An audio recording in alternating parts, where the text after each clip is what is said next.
What if the stories whispered around campfires thousands of years ago held more truth than we ever imagined? Picture this: entire civilizations rose and fell, leaving behind tales so powerful they've seeped into our collective consciousness, shaping cultures, inspiring art, and even influencing modern science.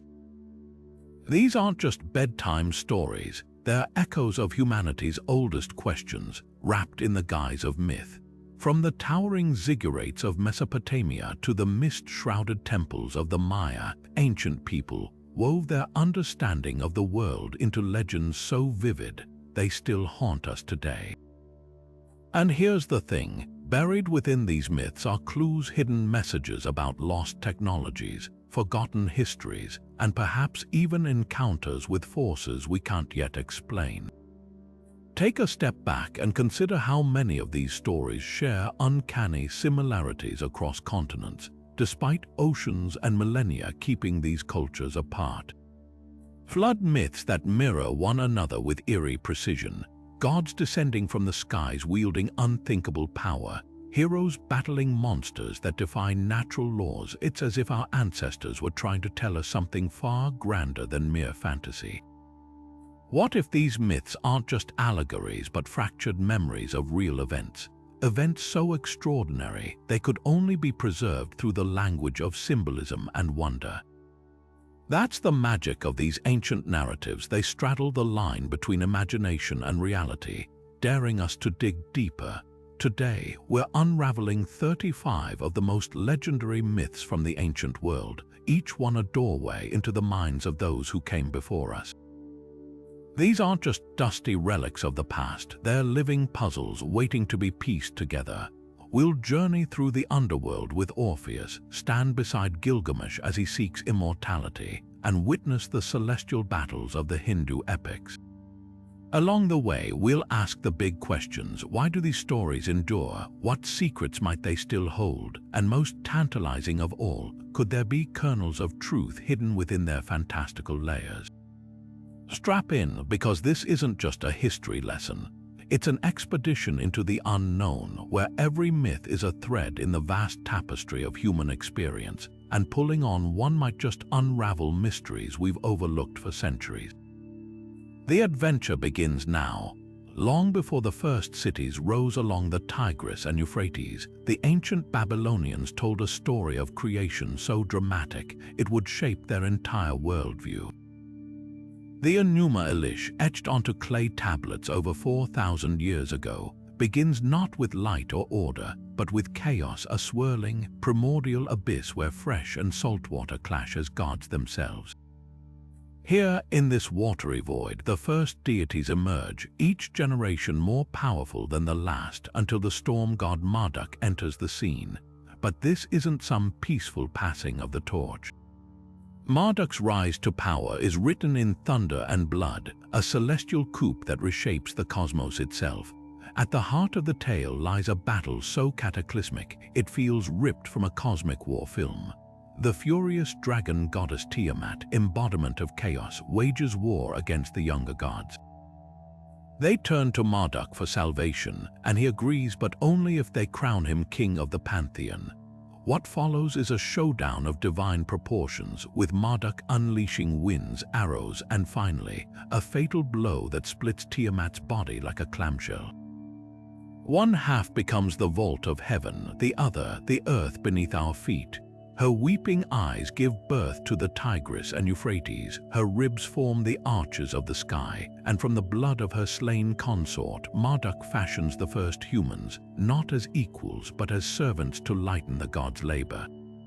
Yet the most fascinating detail might be the Tablet of Destinies, a celestial artifact that grants its holder control over the very fabric of reality. It's a motif that echoes across cultures. Think of the Greek moire, eye weaving fate, or the Norse Norns carving runes. But here's what sets the Babylonian version apart. This isn't just mythology as metaphor. Archaeologists have found actual tablets of destiny in excavated temples, inscribed with royal decrees meant to mirror divine will. The line between story and ritual blurs, suggesting these tales were more than entertainment. They were blueprints for understanding humanity's place in the universe. And the parallels don't stop there. The Enuma Elish's themes, order born from violence, gods creating humans as an afterthought, even the watery chaos reminiscent of biblical Genesis, appear in creation stories from Egypt to the Maya. It's as if these ancient civilizations were piecing together the same cosmic puzzle, each culture adding its own brushstrokes to a shared masterpiece. What does that tell us? Perhaps these myths aren't just local folklore, but fragments of a deeper collective memory, one that still whispers to us through the cracks of time. While the Enuma Elish laid the foundation for how the Babylonians saw creation, another Mesopotamian tale carved into clay tablets would become humanity's first recorded epic, a story of friendship, mortality, and the futile chase for eternal life. The Epic of Gilgamesh isn't just ancient literature, it's a raw, unfiltered mirror held up to the human condition, one that still reflects our deepest fears and desires today. Imagine a king so powerful yet so restless that the gods themselves must intervene. Gilgamesh of Uruk, 2/3 divine and 1/3 mortal, rules with unchecked arrogance until they send him a wild counterpart, Enkidu, a man raised by beasts whose very existence is designed to humble him. Their bond transforms from rivalry to something far deeper, a friendship that becomes the beating heart of the epic. Together, they slay the monstrous Humbaba and defy the gods, but their victories come at a cost. When Enkidu falls sick and dies, Gilgamesh isn't just grieving a friend, he's confronting his own fragility for the first time. The scene where he clings to Enkidu's lifeless body, begging him to wake up, is one of the most haunting in all of ancient literature. It's here that Gilgamesh's true quest begins, not for glory, but for an escape from death itself. His journey leads him to Utnapishtim, the Mesopotamian Noah, who survived a god-sent flood by building an ark, a story so strikingly similar to the later biblical account, it raises provocative questions about shared cultural memory.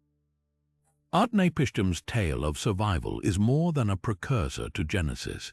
It's a window into how ancient societies processed catastrophic events through myth.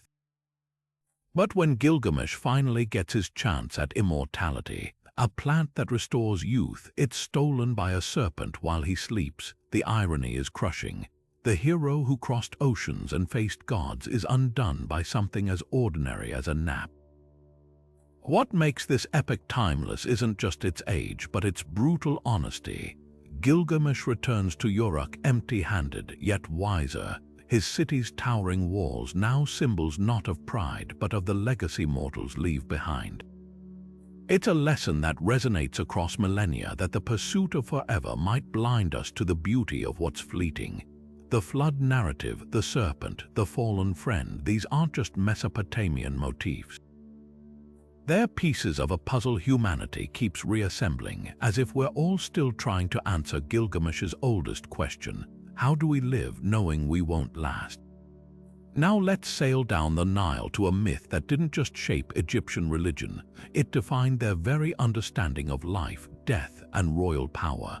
The story of Osiris and Isis is no simple tale of betrayal and revenge. It's a cosmic drama etched into temple walls and coffin texts, a blueprint for how the pharaohs ruled both this world and the next. Picture a golden age when gods walked among men.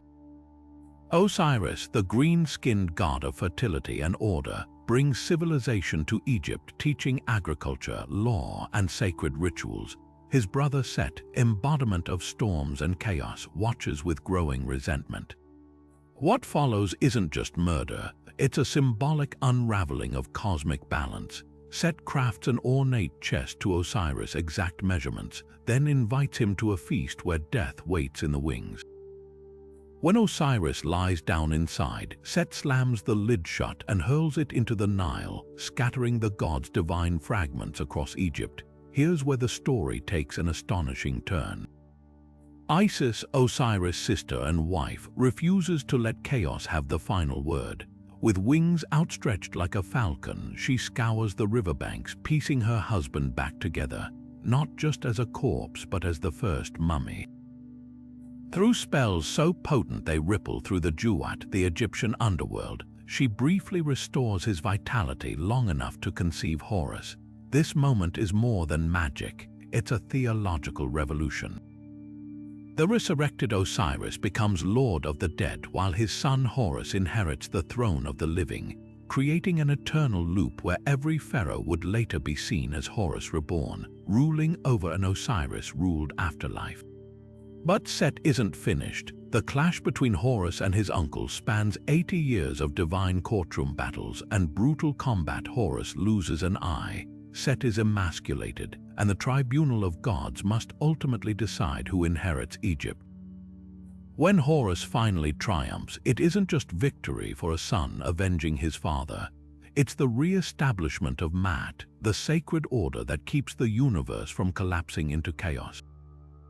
The genius of this myth lies in its layers. On one level, it's a gripping story of loyalty and vengeance. On another, it's a metaphor for the Nile's annual floods. Osiris' dismemberment mirrors the river's recession. Isis' tears become the inundation, and Horus' rise heralds the fertile rebirth of the land. Most strikingly, every element became ritual. Pharaohs were mummified as Osiris to ensure their resurrection, while temple murals showed Isis hovering protectively over their sarcophagi, just as she did for her husband. Even the Eye of Horus, restored by Thoth after his battles, became a symbol of protection and healing, a divine precedent for how suffering could be transformed into power. What's chilling is how modern excavations keep finding echoes of this myth. In the Osirian at Abydos, archaeologists uncovered subterranean chambers mimicking the Nile's flow, where priests likely reenacted Osiris drowning. And in the pyramid texts, the oldest religious writings in the world, we find spells directly referencing Isis incantations, proof that this wasn't just a story but a ritual roadmap to immortality. That's the true legacy of Osiris and Isis, a myth so vital, it blurred the line between legend and liturgy, giving an entire civilization the tools to cheat death itself. Imagine holding a book so powerful, its words could navigate you through the afterlife, a divine cheat sheet against oblivion. That's exactly what the Egyptians believed the Book of the Dead to be. Far from a single text, this collection of spells, hymns, and illustrations was customized for each wealthy tomb owner, a personalized guidebook to eternity. But don't let the name fool you. This wasn't about death. It was a manifesto for rebirth, ensuring the soul could overcome every supernatural hurdle in the Duat, the treacherous realm between worlds. The journey begins with the newly deceased waking in their tomb, confused and disoriented. Spell 17, one of the oldest in the collection, teaches them how to remember their own name, because in Egyptian belief, identity was the first key to resurrection. Without it, you'd vanish into the void, but the real test comes at the Hall of Maat, where 42 judges await, each representing a moral principle the deceased must swear they've upheld. I have not stolen, I have not caused pain, I have not lied. These aren't just confessions, they're incantations spoken while holding a tiny statue of Maat, goddess of truth, as if her weight could tip the scales in your favor. And then comes the moment every soul feared, the weighing of the heart. Placed on a golden scale against the feather of Maat, your life's deeds are measured with divine precision. But here's the twist, the heart wasn't just an organ. It was the seat of intelligence and memory, the only part of the body left inside mummies for this very trial. If it balanced, you passed into paradise. If not, Ammit waited a nightmarish fusion of crocodile, lion, and hippopotamus, eager to devour your heart and erase your existence forever. The genius of these spells lies in their duality. Some were practical, like spell 125, which taught the deceased how to dodge demons in the Duat's labyrinthine corridors. Others were psychological, like the famous spell for not dying again, which essentially gaslighted the afterlife into believing you were already immortal. Tomb paintings show these texts wrapped around mummies or painted on coffins, but the wealthiest took it further. Entire papyrus scrolls, sometimes over 60 feet long, buried with them like cosmic insurance policies. Archaeologists have unearthed versions spanning 15 centuries, proving how central this text was to Egyptian spirituality. In the tomb of scribe Ani, now in the British Museum, his Book of the Dead glows with vivid illustrations, gods with gold skin, hieroglyphs in lapis lazuli blue, each image acting as a portal to the divine. But perhaps the most haunting discovery was in the cemetery of Deir el-Medina, where a scribe's draft copy was found, complete with mistakes and corrections. Even in preparing for eternity, humans couldn't escape their own imperfections. What makes the Book of the Dead extraordinary isn't just its content, but its philosophy. Unlike later religions that promised punishment or reward, this was a system where knowledge equaled power. Memorizing the right spell could outwit demons. Knowing a god's true name gave you control over them. It was democracy in the afterlife if you could afford the scroll, and that's the heartbreaking caveat. While pharaohs had entire libraries of these texts, commoners made do with scraps of pottery inscribed with a single spell. Even in the Duat, the scales of justice were weighted by wealth, yet the legacy lives on.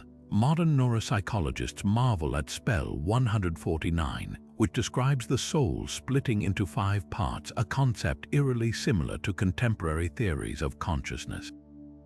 And when excavators opened Tutankhamun's tomb, they found excerpts of the Book of the Dead tucked between his golden shrines, proof that even the boy king needed a roadmap through the unknown. These weren't just funeral accessories, they were the ultimate self-help books, teaching that survival after death wasn't about divine favor, but preparation, wit, and the courage to face your own heart on the scales of eternity. The greatest hero in Greek mythology wasn't born with a silver spoon. He earned his legacy through blood, sweat, and 12 feats so impossible. They became the ultimate benchmark of strength and cunning. Hercules, the demigod son of Zeus, didn't choose his labors. They were thrust upon him as punishment for a crime committed in the grip of Hera's madness. The queen of the gods, furious at Zeus' infidelity, orchestrated a horrific tragedy, driving Hercules to slaughter his own wife and children in a blind rage. When the fog lifted, his remorse was so crushing that redemption could only come through trials designed to break him. But here's the twist: these labors weren't just about atonement. Each one was a carefully crafted trap by Hera, laced with layers of symbolism that transformed brute strength into a metaphor for the human struggle against chaos and fate. Take the first labor, slaying the Nemean lion. This wasn't just any beast. Its golden fur was impervious to weapons, forcing Hercules to wrestle it bare-handed before realizing even his godlike strength couldn't pierce its hide. His solution, using the lion's own claws to skin it, then wearing its pelt as armor. This set the tone for every task to come. Victory wasn't about force alone, but adaptability. The lion, often linked to solar symbolism in ancient cultures, might represent Hercules' battle against his own destructive impulses, emerging not just victorious but transformed. Then came the Hydra, a many-headed serpent in the swamps of Lerna. For every head Hercules severed, 2 grew back, while Hera slyly sent a crab to nip at his heels. The hero's nephew Iolaus handed him a blazing torch to cauterize each stump, stopping the regrowth. But here's where it gets fascinating. Eurystheus, the king assigning these labors, later declared this one void because Hercules accepted help. The Hydra's poison would eventually contribute to his own death, proving Hera's vengeance was a slow burn. The third labor shifted the stakes entirely, capturing the Cyrenian hind, a sacred deer with golden antlers so swift it could outrun arrows. Hercules spent a year tracking it, finally capturing it without harm, a test of patience and reverence for the divine, since the hind belonged to Artemis. This labor revealed a truth the others masked. Hercules wasn't just a brute, but a man capable of precision and respect when the situation demanded. Labor 4 brought him face to face with the Erymanthian boar, a creature so massive, its charges leveled entire villages. Hercules chased it into deep snow, exhausting it before binding it alive. The boar's destructive path mirrors Hercules' own unchecked rage, suggesting this task was less about conquest and more about control. But the fifth labor unveiled Hera's cruelest joke, yet cleaning the Augean stables in a single day. King Augeas owned thousands of immortal cattle, their filth untouched for decades. Instead of shoveling, Hercules rerouted 2 rivers through the stables, letting nature do the work. Eurystheus again rejected it on a technicality, proving the labors were never about fairness. The Stymphalian birds, with bronze feathers sharp as daggers, came next. Unable to approach their swampy nest, Hercules shook a pair of clashing cymbals to startle them into flight, then picked them off with arrows. Tactics trumped strength once more. Then the Cretan bull, a beast so wild it was said to breathe fire. Hercules subdued it not by killing, but by mastering it, foreshadowing the bull's later rampage across Greece. Hera ensured his victories always seeded future chaos. The mares of Diome's man-eating horses fed on human flesh were another test of restraint. Hercules pacified them by feeding them their own master, a dark mirror of his earlier crime. Next, the belt of Hippolyta. The Amazon queen willingly offered her girdle, but Hera, disguised as an Amazon, sparked a battle. Hercules left with the belt and blood on his hands. The cattle of Gion required crossing the edge of the known world, where Hercules erected the pillars of Heracle's modern Gibraltar as markers. Slaying the 3-bodied giant Gion and herding the cattle back through scorching deserts proved his endurance. For the 11th labor, Hercules had to steal the golden apples of the Hesperides guarded by a dragon. Tricking Atlas into retrieving them while he held up the heavens revealed his knack for negotiation. Finally, Cerberus, the 3-headed hound of the Underworld. Hercules didn't kill it, he wrestled it into submission, proving even death's guardian could be tempered. Each labor peeled back another layer of Hercules' humanity, his ingenuity, his flaws, his capacity for growth. Hera's punishments became the crucible that forged his immortality. But here's what the myths whisper beneath the heroics. True strength isn't just conquering monsters, but facing the chaos within. Hercules' labors weren't just tasks, they were the first 12 steps to redemption. No hero's journey tests wit and willpower like the Odyssey, especially when the path home is littered with creatures designed to break both body and spirit. After Troy's fall, Odysseus' 10-year voyage wasn't just a series of misadventures. It was a gauntlet of psychological warfare where each monster embodied a primal fear. Take Circe, the sorceress of Aea, who turned men into swine with a flick of her wand. But her real power wasn't transformation, it was temptation. When Odysseus' crew feasted on her banquet, they didn't realize the food was laced with enchantments that reduced them to their basest instincts. Only Odysseus, shielded by Hermes' magic herb, resisted. Here's the brilliance of this episode. Circe's island wasn't just a trap, it was a mirror. Those who succumbed weren't literally pigs, they revealed the animalistic greed that had always lurked beneath their humanity. And Odysseus' victory, not through force but negotiation. By refusing to play the brute, he earned Circe's respect and even her aid. Then comes Polyphemus, the Cyclopes whose cave becomes a slaughterhouse. When Odysseus and his men take refuge there, they're not just facing a one-eyed giant, they're up against raw, unrestrained savagery. Polyphemus doesn't just kill, he devours his victims alive, crunching bones like a child eating grapes. Odysseus' famous trick, blinding the Cyclopes after claiming his name, is nobody. It isn't just clever wordplay. It's a masterclass in exploiting ego. By the time Polyphemus screams that nobody is killing me, his fellow giants dismiss his cries, leaving Odysseus free to escape clinging to the bellies of sheep.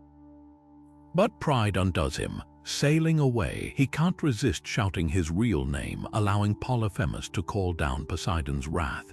That moment cements the Odyssey's central tension. Intelligence may outmatch strength, but hubris is the hero's perpetual Achilles heel.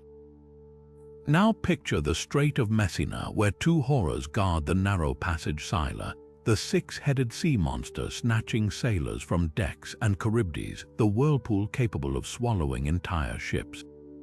Odysseus is warned, attempting to fight Scylla means losing 6 men, but sailing closer to Charybdis risks annihilation. There's no perfect choice, only calculated sacrifice. He chooses Scylla, gripping the mast as his men are plucked screaming into the cliffs. This isn't just a nautical hazard, it's life's cruelest dilemma. Some losses are inevitable, and leadership isn't about preventing pain, it's about steering the ship through it. What makes these trials timeless isn't their fantastical elements, but their raw humanity. Circe exposes our capacity for self-degradation. The Cyclopes reminds us that even monsters can be outsmarted but never mocked, and Scylla and Charybdis.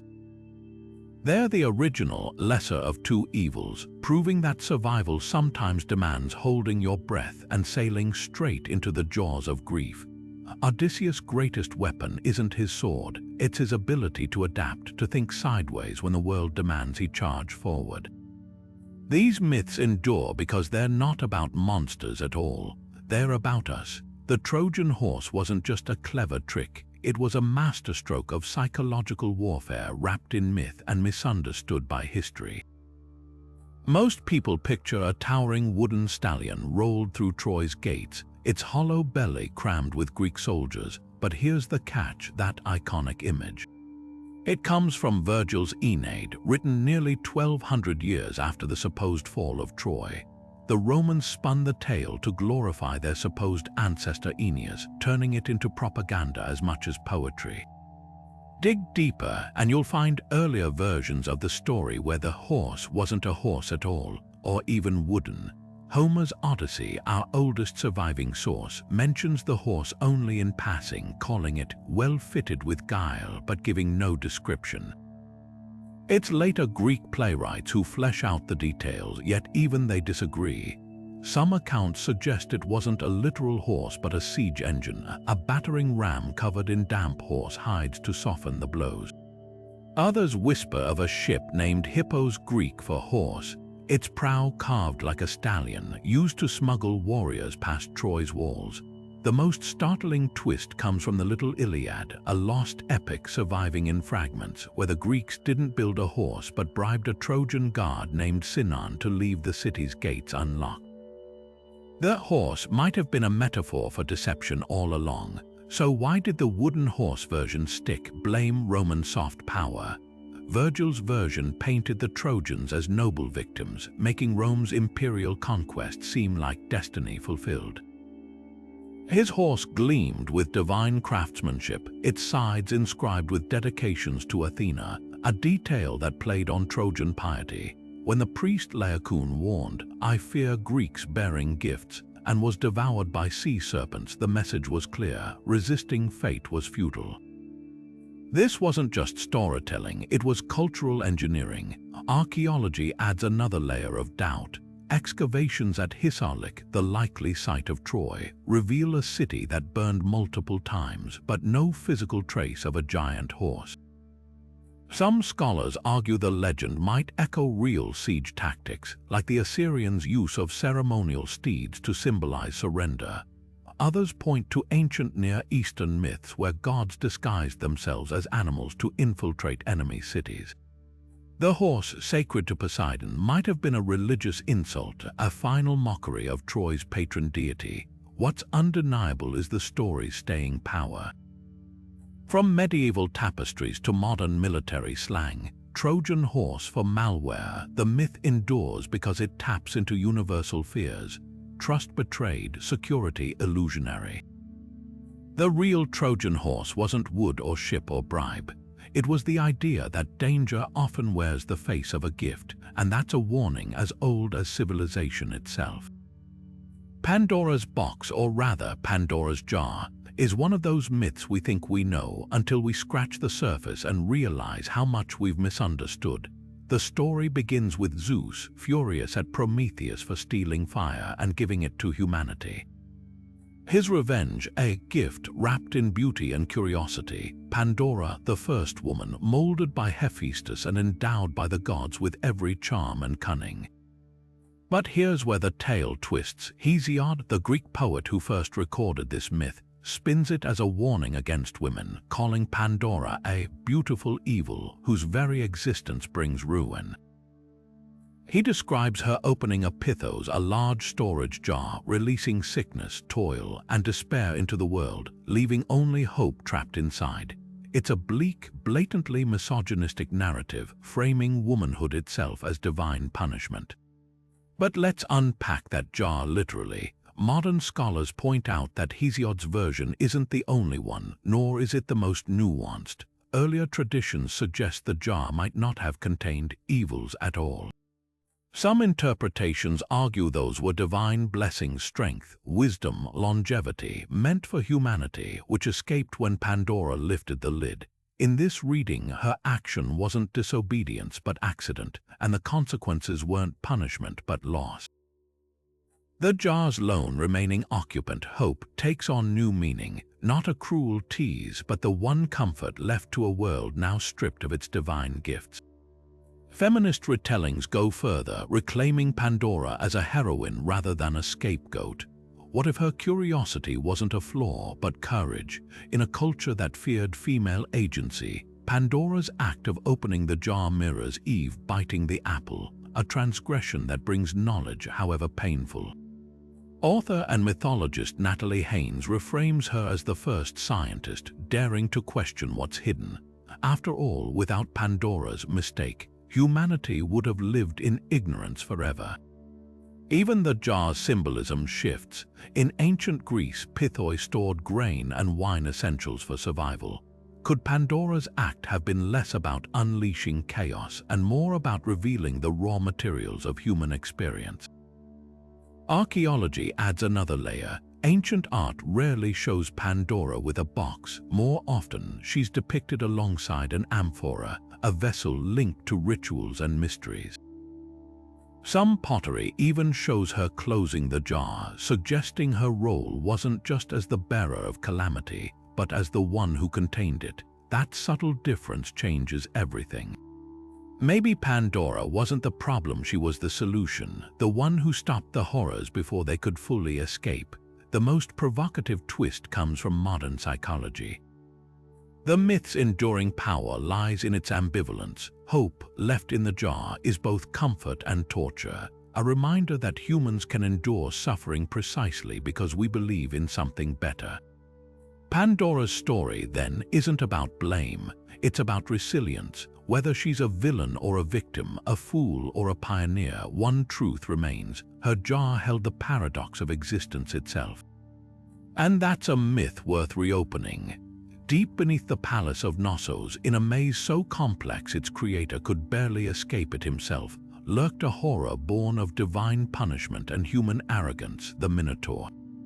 Half man, half bull, this monstrous figure wasn't just a guardian of the labyrinth, he was the embodiment of a kingdom's shame. King Minos of Crete, after refusing to sacrifice a magnificent bull sent by Poseidon, found his wife Pasiphae cursed with an unnatural desire for the beast. Their offspring, the Minotaur, became a symbol of unnatural unions and royal disgrace. But here's where the myth takes an architectural turn. To hide his family's shame, Minos commissioned the legendary craftsman Daedalus to build a prison so intricate, no one, not even its inhabitant, could find their way out. Daedalus's labyrinth wasn't just a maze, it was a psychological weapon. Unlike later hedge mazes designed to confuse, this structure was single path, a coiled, endless corridor leading inexorably to the center where the Minotaur waited. The genius of its design lay in its inevitability. Victim, sent from Athens as tribute, would walk for hours, their hope curdling into dread as they realized there was no branching path, no choice, only the slow, winding march toward slaughter. This wasn't just architecture, it was theater, a stage for Minos to demonstrate his power by turning sacrifice into spectacle. Enter Theseus, the Athenian prince who volunteered as tribute, determined to end the gruesome tradition. His secret weapon, not strength but seduction, Princess Ariadne, Minos' daughter, fell for him at first sight, a twist that reveals the myth's deeper layers. She handed him a ball of thread, a literal lifeline woven from ingenuity and betrayal. As Theseus ventured deeper, he unraveled it behind him, transforming Daedalus's masterpiece from inescapable trap to navigable route. The Minotaur's death is almost an afterthought in the story. The real climax comes when Theseus follows the thread back to freedom, proving that even the most brilliant design has a flaw if you know how to manipulate it. But the myth's most haunting detail is what happens next. Theseus sails away with Ariadne, only to abandon her on the island of Naxos, an act of callousness that feels jarring after his heroics. Some versions say he forgot her in his haste, others claim Dionysus demanded her as his bride. Either way, the message is clear. Athenian storytellers reframed Crete's greatest shame as their own triumph, then painted their hero as flawed enough to be human. Now step into the ruins of Knossos. Archaeologists have long debated whether the sprawling, multi-level palace, with its hundreds of interconnected rooms and corridors, inspired the labyrinth myth. The site's famous double-axe symbols or labyrinths might even be the source of the word labyrinth itself. Frescoes of bull-leaping rituals suggest a culture obsessed with bovine symbolism, while the discovery of a child's bones marked by blade cuts hints at darker possibilities. Was the Minotaur a metaphor for real sacrifices performed in Crete's shadowy halls? The most tantalizing clue lies in the palace's architecture. Unlike later Greek temples built on symmetrical plans, Knossos unfolds like a living organism. Rooms branch off at odd angles, staircases lead to dead ends, and light wells create pockets of shadow. Walking its reconstructed passages, it's easy to imagine how visitors could have felt trapped in a maze, their disorientation fueling legends. Even the throne room, with its griffin frescoes and alabaster seat, feels like the heart of a labyrinth, a place where political power and mythic terror intertwine. What makes this story endure isn't just the monster at its center, but what the labyrinth represents, the human fear of being lost, of facing the monstrous within. Daedalus built it to contain a beast, but it became a mirror. Theseus conquered it not with force but with wit, and paid for his victory with moral compromise. And the ruins of Knossos, they whisper that every myth, no matter how fantastical, might just be a distorted reflection of a truth we've forgotten how to see. High on a terrace beneath Mount Parnassus, where tectonic plates collided to spew petrochemical fumes from the Earth's core, the most powerful woman in ancient Greece sat perched on a tripod, half in ecstasy, half in agony. The Pythia, priestess of Apollo, didn't just deliver prophecies, she channeled them through a haze of intoxicating gases, her convulsive utterances translated by male priests into verses that toppled empires. Modern excavations confirm what ancient sources hinted. The Aditon, the oracle's sacred chamber, sat directly above intersecting fault lines leaking ethylene, a sweet-smelling gas known to induce trances, euphoria, and disjointed speech. This wasn't divine inspiration, it was neurochemistry weaponized. Consider the infamous test of King Croesus of Lydia. Before attacking Persia, he sought the oracle's blessing, receiving the cryptic reply, "If you cross the river Halys, a great empire will fall." Blinded by ambition, he assumed it meant Cyrus's Persia, only to watch his own kingdom crumble. The genius of this prophecy lay in its grammatical ambiguity, a linguistic trapdoor built into every Delphic response. The priests weren't just intermediaries, they were geopolitical tacticians cloaking cold pragmatism in divine vagueness. Surviving inscriptions reveal they maintained an intelligence network, gathering data on foreign conflicts to tailor miraculous advice that aligned with Greek interests. When Sparta asked about attacking Athens, the oracle's endorsement came with a caveat: "You will win, but at great cost." The resulting Peloponnesian War drained both cities, proving the Pythia's words carried the weight of self-fulfilling design. Yet the oracle's true power wasn't in prediction, it was in perception. City-states paid fortunes for favorable prophecies, funding Delphi's extravagant treasuries. The priest's brilliance lay in balancing ambiguity with just enough specificity to feel revelatory. Before the Battle of Salamis, Athenian envoys were told to trust the wooden wall, a phrase debated until Themistocles argued it meant their navy, not the city's palisade. Was this divine guidance or a calculated nudge toward Greece's naval strength? Even Alexander the Great, who demanded a prophecy on an unsanctioned visit, received a response so vague, "You are invincible, my son," that it likely came from a stand-in priestess. The moment he left, the real Pythia confessed she'd refused to see him, exposing the theater behind the mystique. Archaeology peels back another layer. The sacred way leading to the temple was lined with monuments paid for by grateful kings and defaced statues of those who dared to question the oracle's accuracy. This was soft power at its most potent, the ability to shape history not through armies but through the careful cultivation of doubt and desire. When Roman emperors later consulted Delphi, they received flattering verses urging conquests that conveniently expanded Greek cultural influence. The gas may have fueled the Pythia's visions, but the real intoxicant was humanity's hunger for certainty in an uncertain world, a hunger the priests of Apollo knew exactly how to feed. The story of Rome's founding twins isn't just a tale of miraculous survival, it's a bloody parable about power, betrayal, and the brutal cost of destiny. Abandoned in a basket on the Tiber River, Romulus and Remus should have drowned. Instead, they were suckled by a she-wolf, a scene immortalized in bronze statues across Rome. But this iconic image glosses over the darker truth. The twins weren't just raised by an animal, they were shaped by her feral instincts. The she-wolf, or lupa in Latin, wasn't merely a nurturing figure. She was sacred to Mars, the god of war, hinting at the violence coiled within Rome's origin story from the very beginning. As adults, the brothers clashed over where to build their city. Romulus favored the Palatine Hill, Remus the Aventine. Their dispute escalated until Remus mockingly leaped over Romulus's half-built walls, a fatal mistake. In most versions, Romulus strikes his brother down on the spot, declaring, "So perish whoever else shall leap over my walls." It's a chilling moment, not just for its brutality, but for what it reveals about Rome's cultural DNA. Fratricide wasn't an accident, it was foundational. The city's first act wasn't celebration but bloodshed, setting a precedent for centuries of conquest and civil war. But here's where history and myth blur. The Romans themselves seemed uneasy about this origin. Later historians like Livy scrambled to justify Romulus's actions, painting Remus as the aggressor or suggesting divine approval.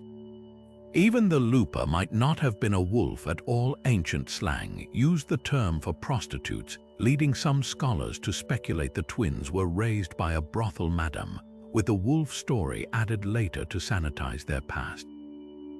Mars's role in this saga is equally revealing. Unlike Athena, who gifted Athens wisdom and law, Rome's patron god embodied raw, unfiltered aggression. The twins' mother, Silvia, was a Vestal virgin raped by Mars, hardly the noble union you'd expect for a civilization's founders. This wasn't a story of divine blessing, but of violation and chaos channeled into order. It's as if Rome's mythmakers were saying, our beginnings were messy, violent, and morally ambiguous, and that's precisely what made us strong. Archaeology adds another twist. Excavations on the Palatine Hill reveal Iron Age huts dating to the 8th century BC, right around Rome's traditional founding date. But there's no evidence of fratricide, just layers of settlement and conflict. The myth, then, might be a metaphor for the real struggles between early Latin clans, with Romulus representing the victorious faction. Even the famous Capitoline wolf statue, long hailed as an Etruscan masterpiece, was likely medieval proof of how later Romans reforged their origins to suit their empire's image. What makes this myth endure isn't its heroism, but its honesty. Rome never pretended its rise was peaceful or pure. From the wolf's milk to the brother's blood, the message was clear: survival demands ruthlessness. The twins' story wasn't just a founding legend, it was a warning, a rallying cry, and a blueprint for an empire built as much on fratricide as on fraternity. The air in the cave at Cumae hangs thick with the scent of sulfur as Aeneas steps forward, sword strapped to his side, face set with grim determination. The Sibyl, priestess of Apollo, warns him, "The path to the underworld is easy to enter, but no mortal has ever walked back out unscathed." Yet Aeneas has no choice. He needs to speak with his dead father, Anchises, whose wisdom could guide the survivors of Troy toward their prophesied future in Italy. What follows isn't just a hero's descent into darkness. It's a meticulously crafted vision of the afterlife that would shape Western literature for millennia, from Dante's Inferno to modern depictions of hell. Crossing the river Styx, Aeneas encounters Charon, the skeletal ferryman who demands payment for passage. The souls of the unburied dead wail on the banks, condemned to wander for 100 years before they can even plead for transit. It's a haunting commentary on ancient funeral rites, how the rituals of mourning weren't just tradition, but a lifeline for the departed. The scene shifts as Cerberus, the three-headed hound, lunges forward, only to be subdued by the Sibyl's drugged honey cakes. Even the gods of hell, it seems, have their weaknesses. Then comes the heart of Virgil's Underworld, a sprawling, tiered landscape where punishments fit crimes with poetic precision. Traitors freeze in a lake of ice, their tears sealing their own faces. The greedy roll boulders uphill forever, their sweat-drenched limbs a testament to endless toil. And in the fields of mourning, Aeneas spots Dido, the Carthaginian queen who took her own life after he abandoned her. Her silence cuts deeper than any scream. She turns away, her love twisted into eternal grief. But the climax comes when Aeneas reaches Elysium, where Anchises waits among the blessed souls. Here, the underworld transforms into a cosmic classroom. Anchises reveals the future, the rise of Rome, the lineage of Julius Caesar, the destiny of empire. The dead aren't just resting, they're watching, waiting to be reborn into the great tapestry of history. "You, Roman," Anchises intones, "remember to rule the world with law and order." It's propaganda disguised as prophecy, a divine endorsement of Augustus's reign, written by Virgil under imperial patronage. The parallels to Dante's Inferno 600 years later are uncanny. Both heroes descend guided by a mentor, Aeneas by the Sibyl, Dante by Virgil himself. Both face rivers and monsters, witnessing punishments that mirror mortal sins. But where Aeneas's journey serves empire, Dante's is deeply personal, a pilgrimage through his own spiritual crisis. Virgil's Underworld is structured by Roman virtue, Dante's by medieval theology. Yet the scaffolding is the same, proof that even across centuries, humanity grapples with the same questions: what awaits us after death? And can the dead truly guide the living? The genius of Virgil's vision lies in its duality. For Romans, it was civic myth, tying Aeneas's fate to Rome's glory. For modern readers, it's psychological blueprint, the first great depiction of the afterlife as a place where souls confront the consequences of their choices. When Aeneas finally climbs back into the daylight, he isn't just carrying his father's words. He's bearing the weight of the dead's gaze, a reminder that every step forward is haunted by those who came before. Before time had a name, there was only the yawning void of Ginnungagap, a chasm where fire and ice clashed in endless silence. From that primordial mist emerged Ymir, the first of the frost giants, whose massive body dripped sweat that birthed more giants. He fed from the cosmic cow Audhumla, whose licks freed Beri, grandfather of the gods, from the ice. What follows isn't just creation, it's a divine act of brutal recycling. When Odin and his brothers Vili and Vi slew Ymir, they didn't just kill a giant, they dismantled the universe itself. His flesh became the earth, his blood the oceans, his bones the mountains. His skull, hoisted skyward, formed the heavens, held up by four dwarves named after the cardinal directions. even his eyebrows were repurposed as Midgard's protective wall. This wasn't just murder, it was cosmic alchemy, transforming raw chaos into an ordered world through sheer divine will. At the center of it all stands Yggdrasil, the gargantuan ash tree whose roots and branches stitch the 9 realms together. Its trunk pierces Midgard, where humans dwell, while one root coils into Jotunheim's frost, another dips into Mimir's well of wisdom, and a third gnaws at Nidhogg, the serpent forever chewing at creation's foundations. The tree isn't just a symbol, it's the universe's nervous system. Odin's ravens, Hugin and Munin, thought and memory fly daily from its branches to gather knowledge, while the squirrel Ratatoska scurries up and down, carrying insults between the eagle at the crown and Nidhogg below. Yggdrasil thrives despite its suffering. 4 stags nibble its leaves, dew falls from its boughs as honeydew, and its fate is tied to Ragnarök, when it will shudder but not fall. Odin's hunger for wisdom drives the myth's most haunting moment. At Mimir's well, where water holds the universe's secrets, the price for a single drink is an eye. Without hesitation, Odin plucks his own from its socket and drops it into the depths. The act isn't just sacrifice, it's inversion. Where other gods demand eyes from followers, Odin maims himself. The well's keeper, Mimir, later decapitated during the Aesir-Vanir War, becomes Odin's advisor, his preserved head whispering prophecies. This exchange, eye for insight, mirrors Ymir's dismemberment. Both involve losing a part to gain something greater, a theme woven into Norse cosmology's very fabric. What makes this creation myth unique is its refusal to sugarcoat. The world isn't sung or dreamed into being, it's carved from a corpse. Wisdom isn't gifted but seized through self-mutilation. Even Yggdrasil, the axis of existence, suffers perpetual wounds. Unlike Eden's peaceful garden or the orderly Greek cosmos, the Norse universe is dynamic, unstable, and paid for in blood. When Ragnarök comes, it won't be the first apocalypse, just the latest cycle in a pattern of destruction and renewal that began when Odin wiped Ymir's blood from his hands and called the butchered remains home. No golden hall in Asgard echoes with laughter when the gods hear the first omens of Ragnarök.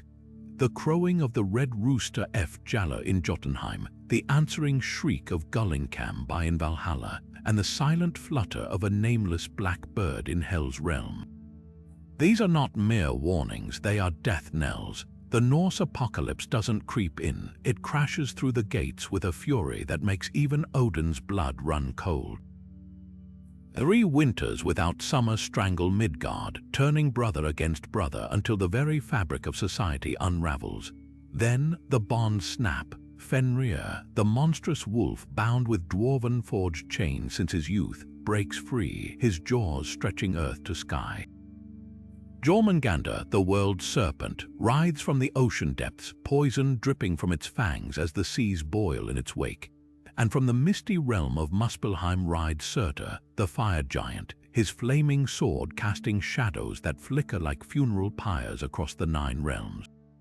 This isn't Marvel's sanitized battle, no witty quips from Thor, no last-minute alliances. The poetic Edda paints a grimmer tableau. Heimdall's horn blasts split the heavens as the Bifrost shatters under the weight of marching armies.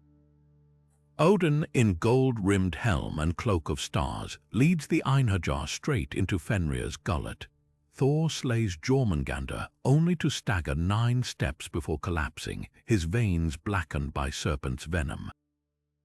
Loki, freed from his venom-drenched bonds, fights beside the giants not as a trickster, but as a general of chaos, his once handsome face twisted into something unrecognizable. Even Freya, deprived of his magical sword, falls to Surtur's flames. The sun darkens, stars plummet like embers, and the earth sinks beneath the sea. Yet amid the carnage there's a quiet promise. 2 humans, Lif and Lifthrasir, hide in Yggdrasil's roots, nourished by morning dew. When the floods recede, they emerge onto a land so fresh, the grass still glistens with creation's moisture.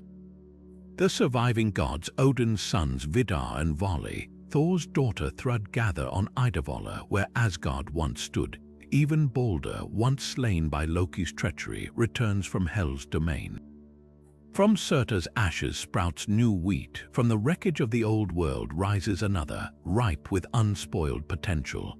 Marvel's version strips Ragnarök of its existential weight. In Thor, Ragnarök, the destruction of Asgard is a backdrop for humor and heroics. Hela's conquest undone by a spaceship escape and a final joke. The Edda offers no such relief. Its apocalypse is a reckoning where even gods must face the consequences of their choices. Odin's wars, Loki's betrayals, the Aesir's unkept oaths. The fire that consumes the world isn't just punishment, it's purification. What makes this myth endure isn't the spectacle of doom, but the glimpse of green shoots pushing through the ash. Ragnarök isn't the end, it's the universe catching its breath before the next cycle begins. And that's a vision as terrifying as it is hopeful. Deep in the heart of Jotunheim, guarded by a giant who knew its worth better than the gods themselves, simmered a mead so potent it could turn any tongue to silver. This wasn't just fermented honey, this was the blood of Kvasir, the wisest being ever born, distilled into liquid inspiration. The story begins with a truce between the Aesir and Vanir gods, who spat into a cauldron to seal their peace. From that mingled saliva rose Kvasir, a being of such profound wisdom he could answer any question posed to him. But when two greedy dwarves murdered him, draining his blood into vats mixed with honey, they created something far more dangerous, the mead of poetry, a draught that could make anyone who drank it a master of words, capable of spinning truths or lies with equal artistry. Enter Odin, the All-Father, whose hunger for wisdom bordered on obsession. Disguised as a mortal laborer named Bolverk, he tricked the giant Suttung into letting him work for a taste of the mead, a prize Suttung had hidden in a mountain cavern protected by his daughter Gunnlod. For months, Odin toiled, drilling through solid rock with an auger while his enchanted whetstone sharpened the resolve of the giant's workers. When the tunnel was complete, he slithered through as a serpent, only to shift back into his true form before Gunnlod's eyes. What followed wasn't just seduction, it was a three-night negotiation where Odin traded stolen moments of intimacy for sips of the mead, draining each vat until nothing remained. But escaping with his prize demanded one final transformation. As Suttung roared in pursuit, Odin shapeshifted into an eagle, the mead sloshing in his crop. The sky became a battleground, Suttung taking wing behind him, claws slicing at tail feathers. When Odin reached Asgard's walls, he vomited the mead into waiting vessels, but not before a few drops splashed backward, spilling into Midgard. Those stray droplets, the Eddas claim, became the source of all mediocre poetry, while the main cache gifted the gods, and eventually human skalds with the power to weave history into song. The myth's brilliance lies in its layers. On one level, it's a cautionary tale about the cost of inspiration. Odin doesn't just steal, he deceives, endangers himself, and nearly loses everything mid-flight. Yet it's also a metaphor for cultural transmission. Poetry in Norse society wasn't mere entertainment, it was how laws were recorded, battles commemorated, and lineage preserved. By framing it as a stolen treasure, the myth acknowledges art's dual nature, divine yet accessible, sacred yet born from violence. Even Odin's eagle form carries weight. In shamanic traditions, birds often ferry souls or knowledge between worlds, making his flight a cosmic delivery service. Archaeology offers a tantalizing footnote. Viking age mead halls like those at Ledger or Gamla Uppsala weren't just drinking dens. They were stages where skalds performed, their words lubricated by actual mead. The connection between alcohol and poetry wasn't just symbolic, it was sensory. When warriors raised horns of honeyed brew, they weren't just honoring Odin. They were channeling the myth, transforming fermented sweetness into fleeting genius. The mead of poetry, then, isn't just a story.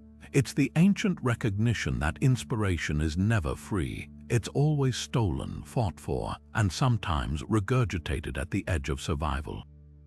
Beyond the western sea, where the sun melts into the horizon in a blaze of gold and crimson, lies Tir-Na-En-Og, the land of eternal youth. Time doesn't just move slower there, it stands still. Flowers never wilt, feasts never end, and laughter rings through the air like perpetual birdsong. This isn't just a paradise, it's a realm untouched by decay, where the Shia, the fairy folk, dance in circles of shimmering light. But the most beguiling detail: mortals can step into this world if they're brave enough or foolish enough to accept the invitation.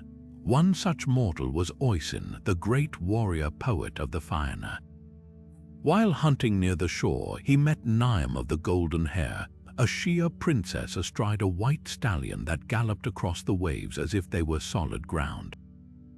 She offered him more than love, she promised eternity. With a single kiss, Oisin left Ireland behind, riding into the mist toward a land where no one aged, no one sorrowed, and every day was a festival. For what felt like 3 blissful years, they lived in a castle of crystal and silver, feasting on fruit that tasted like stolen sunlight. But homesickness gnawed at Oisin's heart. He begged to return just for a day to see his kin. Niamh reluctantly agreed but gave him one warning: do not let your feet touch Irish soil or you will never come back to me.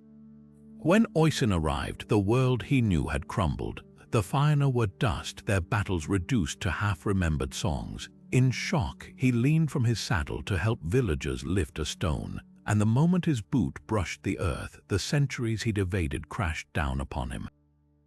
His body withered in moments, his youth dissolving like mist under the sun. The Shia's otherworld isn't just a backdrop for tragedy, it's a mirror held up to human longing. Tir-Na-En-Og represents everything we crave: endless vitality, boundless joy, but at a price. The Shia themselves are neither benevolent nor cruel. They simply operate by rules mortals struggle to grasp. Their mounds, or Shia, dot the Irish landscape like silent doorways, and folklore warns that entering one might mean losing decades in what feels like an hour. Time in their realm isn't linear, it's a tangled thread, snipped and rewoven at their whim. Archaeology adds a haunting layer. Bronze Age burial mounds like Newgrange, older than the pyramids, align with solstice sunbeams, suggesting ancient Celts saw these sites as literal thresholds between worlds. The Shia weren't just fairy tales, they were echoes of a belief that the divine lived next door, separated only by a veil as thin as twilight. When Oisin stumbled back into a world that had moved on without him, he wasn't just experiencing a curse. He was proving a truth as old as humanity: paradise once tasted can never be held for long. And that's the cruelest lesson of Tir-Na-En-Og: the brighter the light, the darker the shadow it casts when it's gone. The battlefield trembled as Cuchulain's body twisted into something no longer entirely human. His muscles contorted like coiled ropes, one eye sucked deep into his skull while the other bulged grotesquely from its socket, his mouth foaming with a fury that turned his war cry into something more animal than man. This wasn't just battle rage, it was the Ryastrad, the warp spasm, a transformation so terrifying. Legends claim his feet and knees reversed in their joints, and the hair on his head stood erect like bloodied spears. The Hound of Ulster didn't fight, he unmade his enemies, carving through armies with a brutality that blurred the line between warrior and force of nature.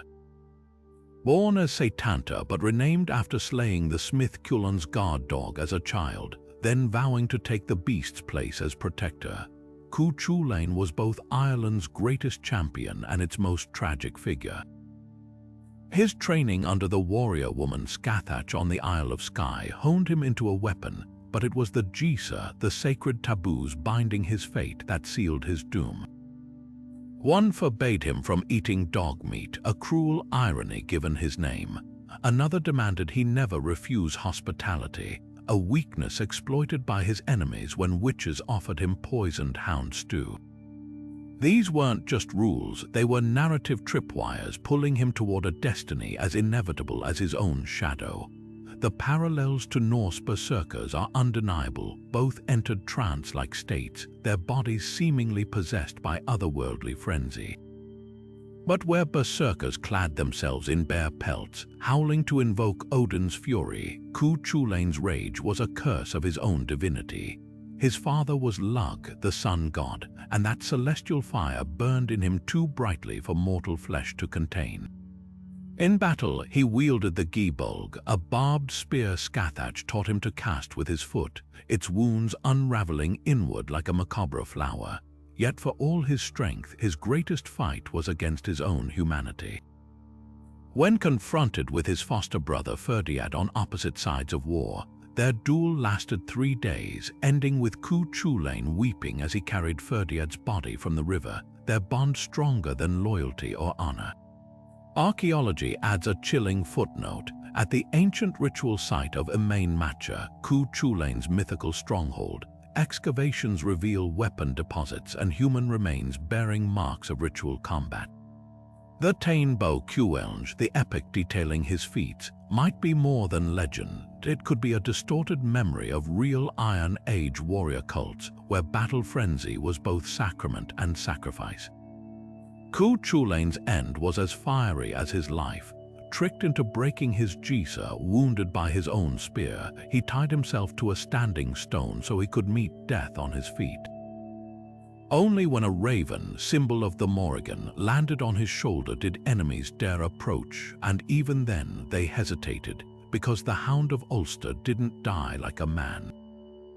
He died like a storm dissipating, leaving behind silence and stories that still howl across centuries.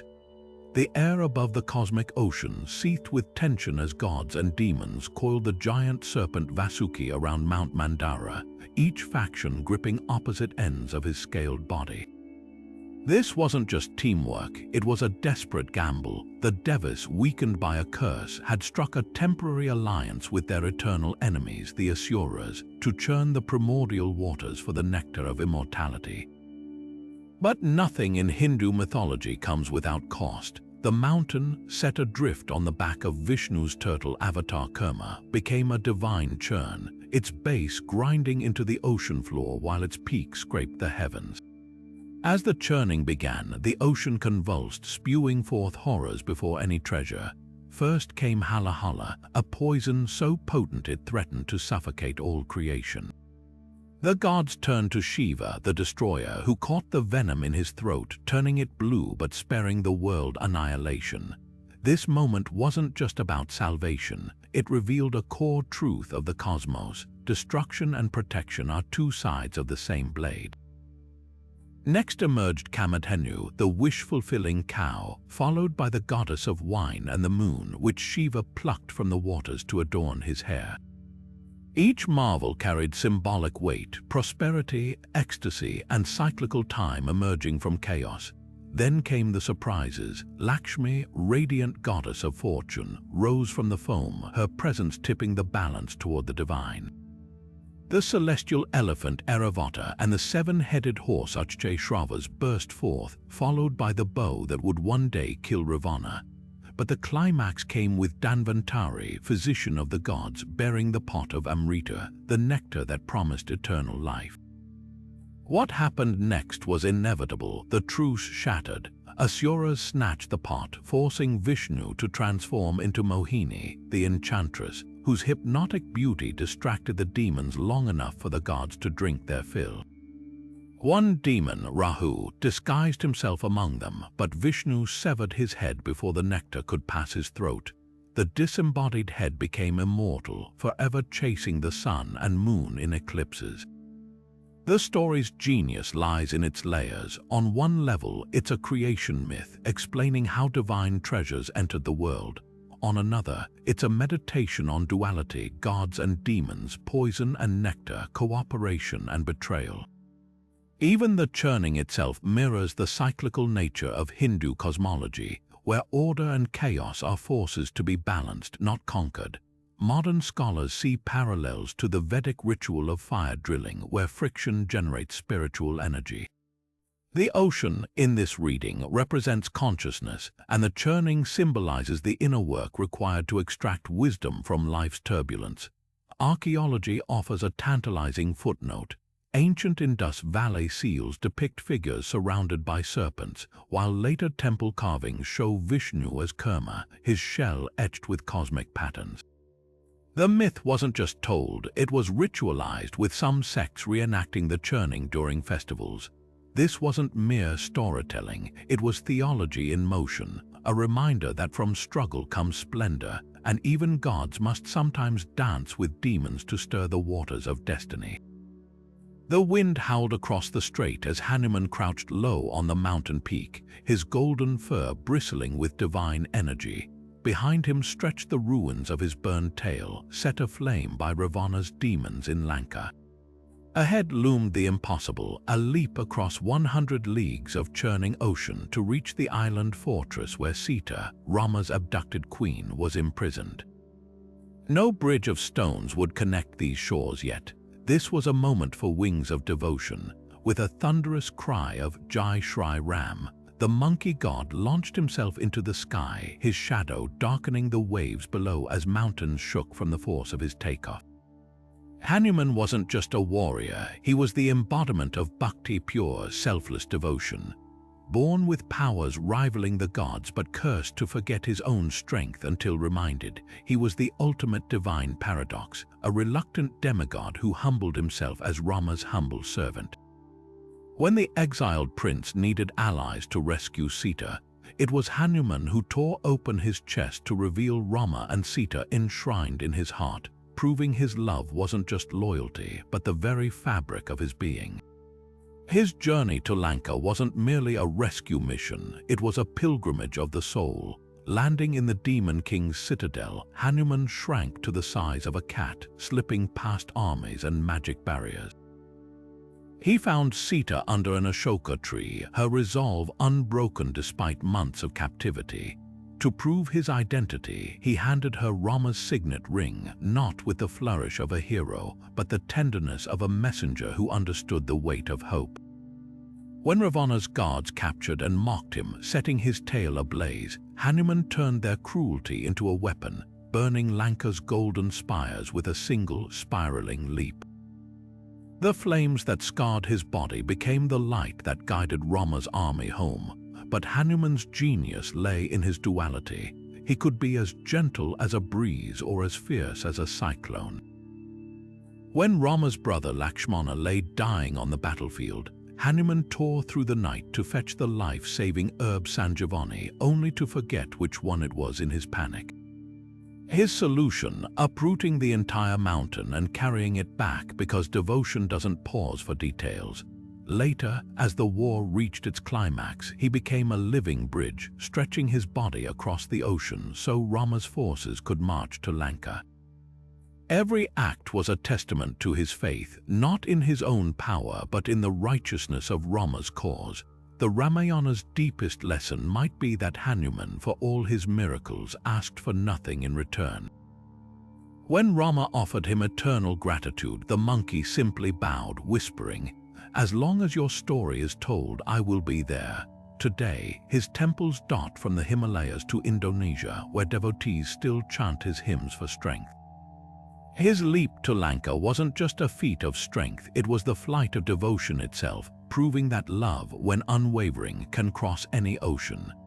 The battlefield of Kurukshetra fell silent as Arjuna lowered his bow, his hands trembling not from fatigue but from a crisis that tore at his very soul. Ahead stood his own kin uncles who had bounced him on their knees, teachers who had schooled him in archery, cousins he had shared meals with. This wasn't just war, it was a cataclysm of duty and dharma, where every arrow loosed would sever bonds older than memory. In that paralyzed moment, Krishna, his charioteer and the avatar of Vishnu himself, leaned forward and began to speak. The words that followed didn't just console Arjuna, they became the philosophical bedrock of Hinduism, a 700-verse sermon known as the Bhagavad Gita, or the Song of the Divine. Krishna's teachings unfolded like layers of an onion, each revelation more potent than the last. he didn't offer platitudes. Instead, he dismantled Arjuna's despair with brutal logic. The soul is eternal, untouched by sword or sorrow. Duty, however painful, must transcend personal anguish. But the Gita's brilliance lies in its balance. It's not a call to mindless violence. Krishna presents three yogic paths: karma, action without attachment; bhakti, devotion; and jnana, wisdom.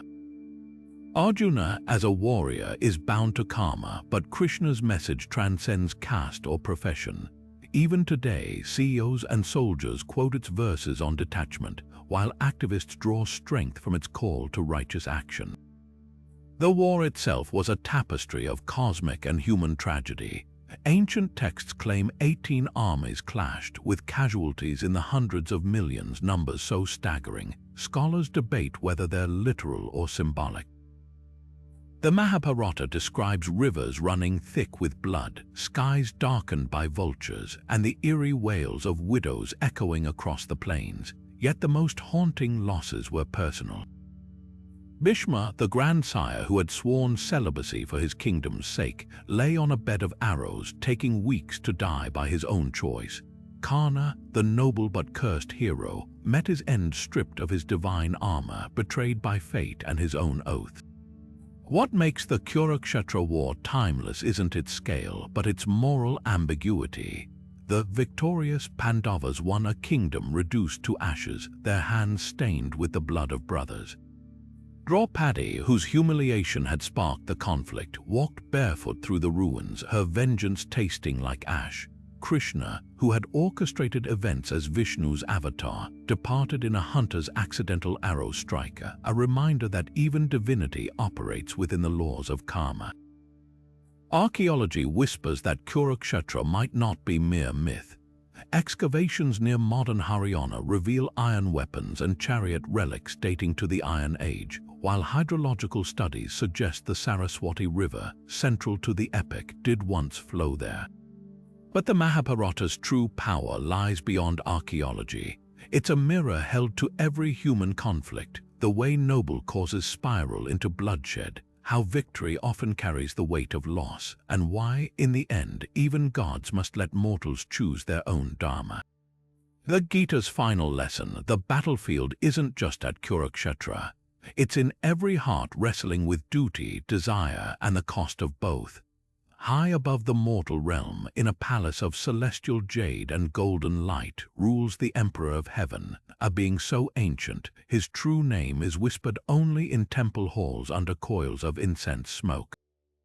The Chinese Jade Emperor isn't just a distant deity. He's the cosmic CEO of an elaborate spiritual bureaucracy, where every star, storm, and human fate is meticulously logged by divine civil servants. Unlike Western gods who shape worlds with a word, the Jade Emperor governs through protocol and paperwork, his celestial court mirroring the rigid structure of imperial China itself. At the heart of this heavenly order lies a concept foreign to many mythologies: meritocracy. Legend claims the Jade Emperor wasn't born divine.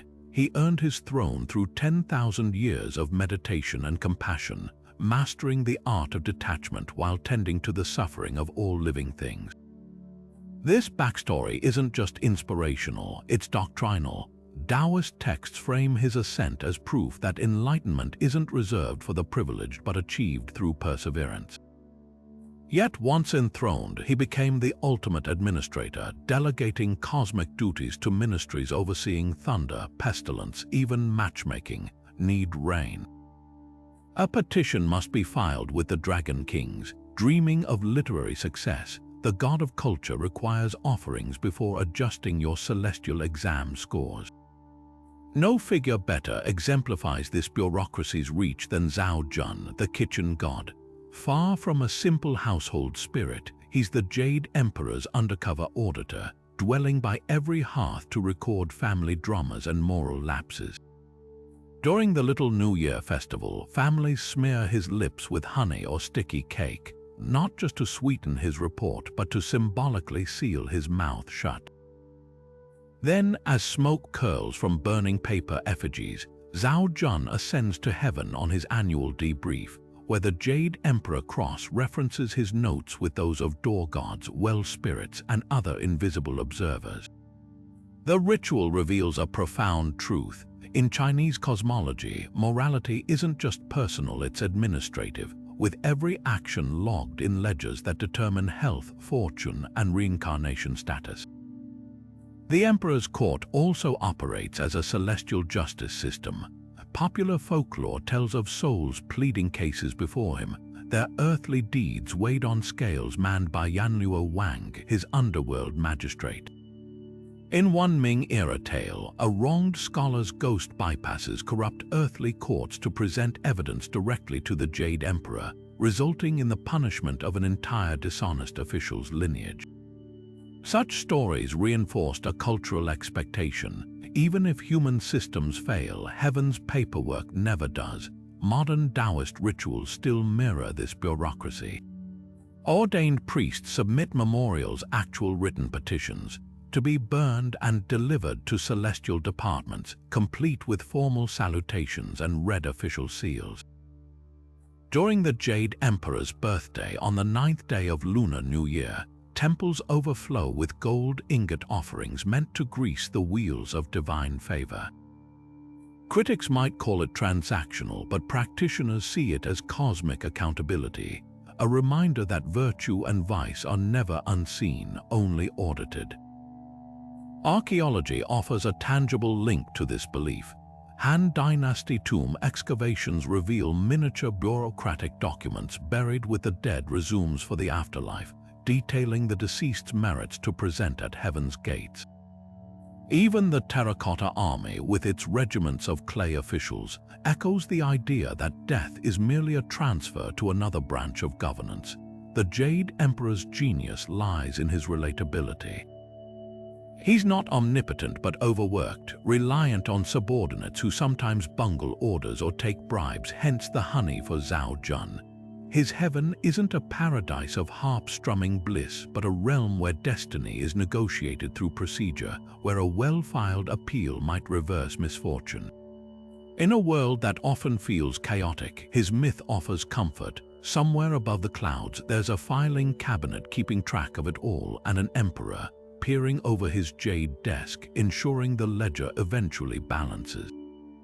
In the celestial halls of heaven, where clouds swirl like silk scrolls and the air hums with the drone of immortal bureaucrats, one rebel refused to bow the stone-born monkey king, Sun Wukong. His very existence was a cosmic joke, a boulder split open by the energy of heaven and earth, spitting forth a monkey whose ambition burned brighter than Laozi's furnace. With a single leap, he breached the pearly gates, demanding his name be struck from the ledgers of death.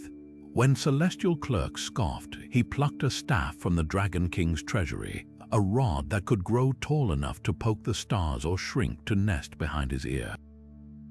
This wasn't just theft, it was a declaration of war against the natural order itself.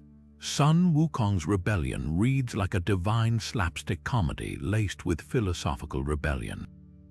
He scrawled "Great Sage equal to heaven" on banners, tricked immortals into gifting him titles, and gorged on the peaches of immortality meant for the Jade Emperor's banquet. When heavenly armies descended to arrest him, he didn't just fight, he multiplied, plucking hairs from his body and blowing them into an army of clones. Even Erlang Shen, heaven's greatest warrior, needed Laozi's diamond snare and the Buddha's intervention to finally subdue him. The punishment, not execution. That would have been too easy, but 5 centuries pinned beneath 5 Elements Mountain, his head jutting from the rock like a perverse seedling, fed only iron pellets and molten copper. Yet the genius of Sun Wukong's story lies in his transformation. Enter the monk Xuanzang, a mortal chosen to fetch Buddhist scriptures from India, so pious he'd faint at the sight of a mosquito's crushed wing. The Bodhisattva Guanyin offered the monkey a deal: protect this fragile human and earn freedom. What followed wasn't just a bodyguard assignment, it was a masterclass in irony. The invincible trickster who once tossed heaven into chaos now schlepped baggage and fended off demons who all wanted a bite of the monk's holy meat. Every battle tested his restraint. Every victory proved enlightenment wasn't about power but purpose. The journey's climax comes at Thunderclap Monastery, where scriptures aren't given but earned. When the pilgrims discover the scrolls are blank, Sun Wukong's outrage flares until the Buddha smiles. The real treasure wasn't ink on paper, but the path walked to get it. In that moment, the monkey who once fought gods realizes the greatest rebellion isn't defying heaven but transcending it. His golden headband, a gift-turned collar from Guanyin, loosens not through force but through understanding. And that's the twist hidden in this epic. True freedom isn't stolen. It's grown slowly, painfully, like a peach tree breaking through mountain stone. The world plunged into an unnatural twilight as Amaterasu, the radiant sun goddess, sealed herself inside the heavenly rock cave. Her brother Susanoo, the storm god, had gone too far, flinging a flayed horse into her sacred weaving hall, killing one of her attendants and shattering the divine loom. This wasn't just sibling rivalry, it was cosmic vandalism. Without Amaterasu's light, crops withered, rivers froze, and demons crept from the shadows, feasting on the confusion. The 8 million kami of Japan gathered in desperate council, their whispers echoing through the gloom. How do you coax a goddess from self-imposed exile when her absence unravels creation itself? The answer came from Yuzium, the goddess of dawn and revelry. While others debated offerings and apologies, she strapped on a moss sash, overturned a tub for a stage, and began a dance so scandalous it shook the very roots of the celestial plains. Stamping her feet, she let her robe slip, baring her breasts as she spun. The kami erupted in laughter, their raucous shouts vibrating the cave's walls. Amaterasu, curled in the darkness, felt the cave tremble with unfamiliar joy. Curiosity pricked at her. What could possibly provoke such merriment in this eternal night? Peeking out, she saw Yuzium's shadow writhing against a brilliantly polished mirror the kami had erected. In its surface gleamed a radiance so dazzling, so perfect, it rivaled her own light. "Who is this goddess?" Amaterasu demanded, stepping closer. "Whose brilliance fills the world?" The moment she crossed the threshold, the strong-armed god Tajikarau slammed a sacred rope behind her, barring retreat. Light flooded the universe again, seasons righted themselves, and the demons scurried back into their holes. But the myth's genius lies in its layers. This wasn't just a celestial prank, it was a masterclass in psychology. Yuzium's dance embodied Heiza Okyori, the ancient Shinto practice of dispelling pollution through absurdity. The mirror, now enshrined at Ai's grand shrine as Yota no Kagami, didn't just trick Amaterasu, it reflected her essential truth that the world couldn't function without her. Even the lewdness carried meaning. In Shinto, fertility and laughter purified defilement, turning grief into renewal. Archaeology underscores the tale's roots. Dotoku bronze bells from the Yayoi period depict solar motifs, while coffin-era mirrors found in tombs mirror the myth's sacred object. At Ai's, priests still reenact the cave ritual every 20 years when rebuilding the shrine, a nod to the cyclical nature of light and darkness. The story endures because it's more than a divine soap opera. It's a metaphor for resilience. When darkness seems absolute, sometimes the solution isn't solemnity, but a belly laugh, a wild dance, and the courage to peek outside. Izanagi stood at the threshold of Yomi, the land of the dead, his heart pounding against his ribs like a trapped bird. The air tasted of decay, thick with the absence of sunlight, as he pushed aside the boulder sealing the Underworld's entrance. He hadn't come to mourn his wife Izanami, he'd come to steal her back from death itself. Their love had shaped the islands of Japan, their union birthing mountains and rivers, but their last creation had been a curse, the fire god Kagetsuchi, whose searing birth had claimed Izanami's life. Now, as Izanagi crept through the gloom, his torch's flicker revealed a truth more horrifying than the dark. The goddess who once gleamed like polished shell now writhed with maggots, her flesh half-rotted, her eyes vacant pools. Death had unmade her. Her voice, when it came, was a rasp of broken reeds. You should not have come. The rules of Yomi were absolute, no return for those who tasted its food. Yet Izanagi, desperate, begged her to defy fate. Izanami hesitated, then agreed, but only if he vowed not to look upon her until they reached the living world. What followed wasn't just a broken promise, it was a cataclysm. As Izanagi's torch illuminated her ravaged form, Izanami's shame curdled into fury. "You saw me in disgrace," she shrieked, summoning the thunderous wrath of the dead. The 8 ugly females, embodiments of decay, lunged after him as he fled, their clawed fingers tearing at his cloak. Izanagi's escape became a mythic blueprint for purification. Blocking the Underworld's entrance with a boulder, he bathed in a river, scrubbing Yomi's filth from his skin. Each drop that hit the water birthed a deity, Amaterasu from his left eye, Tsukuyomi from his right, Susanoo from his nose, the most sacred trinity in Shinto. But Izanami's vengeance wasn't finished. From the Underworld, she vowed to claim 1,000 lives daily. Izanagi countered by decreeing 1,500 births. Their divorce wasn't just personal, it became the cosmic rhythm of life and death. The tale's genius lies in its duality. On one level, it's a tragic love story, a warning about grief's inability to resurrect what's lost. But dig deeper, and you'll find Japan's volcanic fury encoded in Izanami's wrath. Her corpse birthed Kagetsuchi's siblings, the fire and mountain gods, linking her to eruptions that still reshape the land. Even the ritual washing mirrors Shinto's focus on kege pollution and harai purification, practices alive in every shrine visit today. Archaeology whispers that the Kojiki's underworld might reflect real tombs. Coffin-era burials like the Daisenryo mound were sealed with stone plugs eerily similar to Izanagi's boulder. To stand before them is to feel the weight of that ancient choice. Some thresholds once crossed can never be unsealed. And so the first lovers became the first divorcees, their separation etched not just in myth, but in the molten heartbeat of the islands themselves. Before time began counting its own footsteps, the Aztec cosmos already lived through 4 apocalypses, each one a brutal lesson in impermanence. The myth of the 5 suns paints existence not as a straight line, but as a spiral of destruction and rebirth, where every era ends in catastrophe and every new dawn demands payment in blood. The first sun, Nahui Oslotl, belonged to the giants who walked when the earth was still soft. Their mistake, offending Tezcatlipoca, the smoking mirror god, who responded by summoning jaguars from the shadows. These celestial beasts devoured every last giant, their bones ground into the soil like cornmeal. When the second sun, Nahui Ehecatl, dawned under Quetzalcoatl's rule, humanity had learned nothing.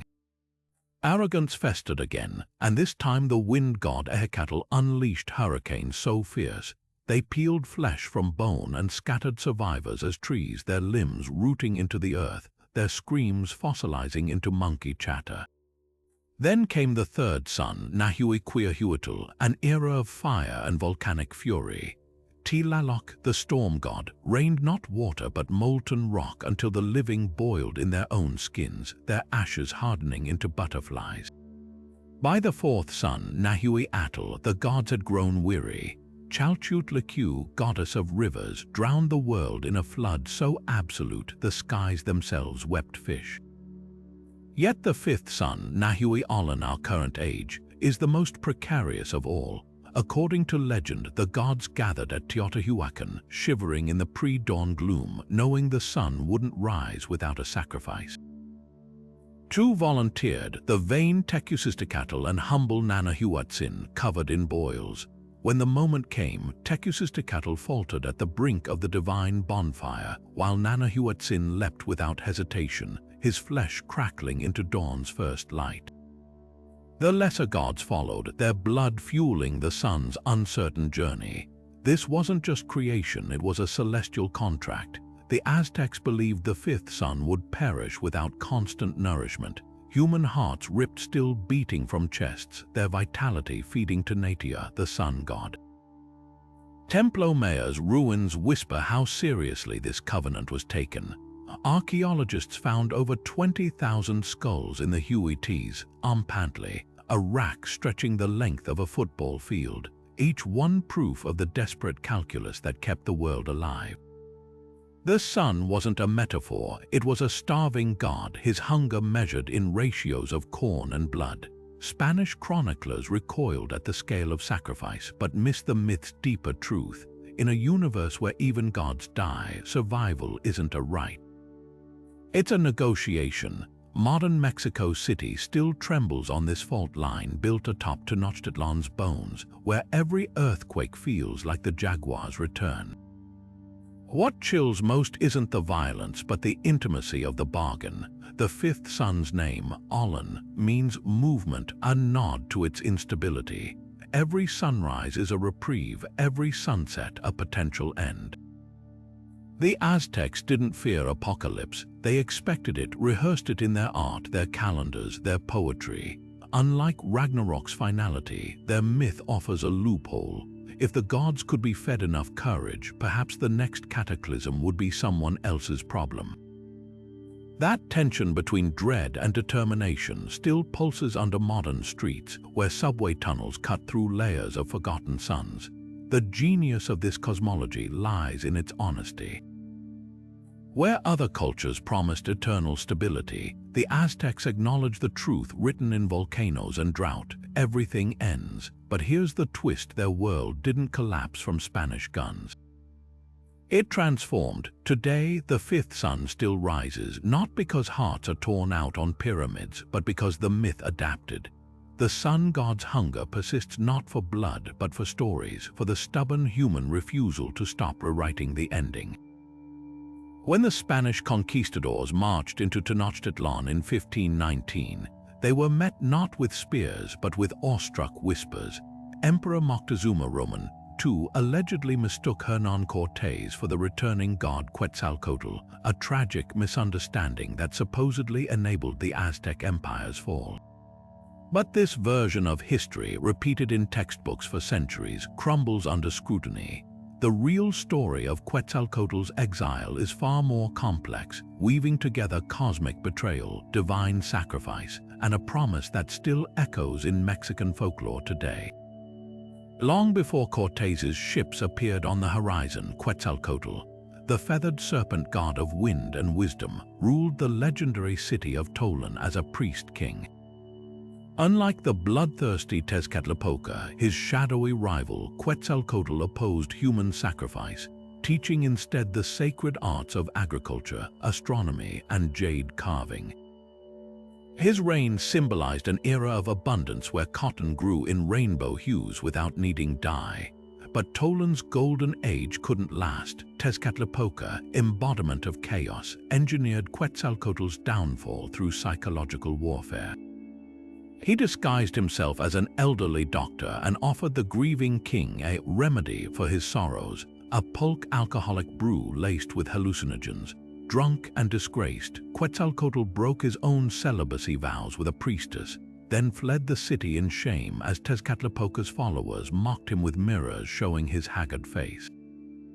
The myth reaches its climax on the shores of the Gulf of Mexico. Racked with self-loathing, Quetzalcoatl built a pyre of jade and coral, adorned himself in quetzal feathers and turquoise, and stepped into the flames. As his body burned, his heart ascended to become the morning star, the planet Venus. But here's where the prophecy takes root. Dying, he vowed to return in the year 1 Reed, a date that cycled every 52 years in the Aztec calendar. This wasn't some vague prediction. It was a meticulous celestial calculation tied to Venus's 8-year synodic cycle.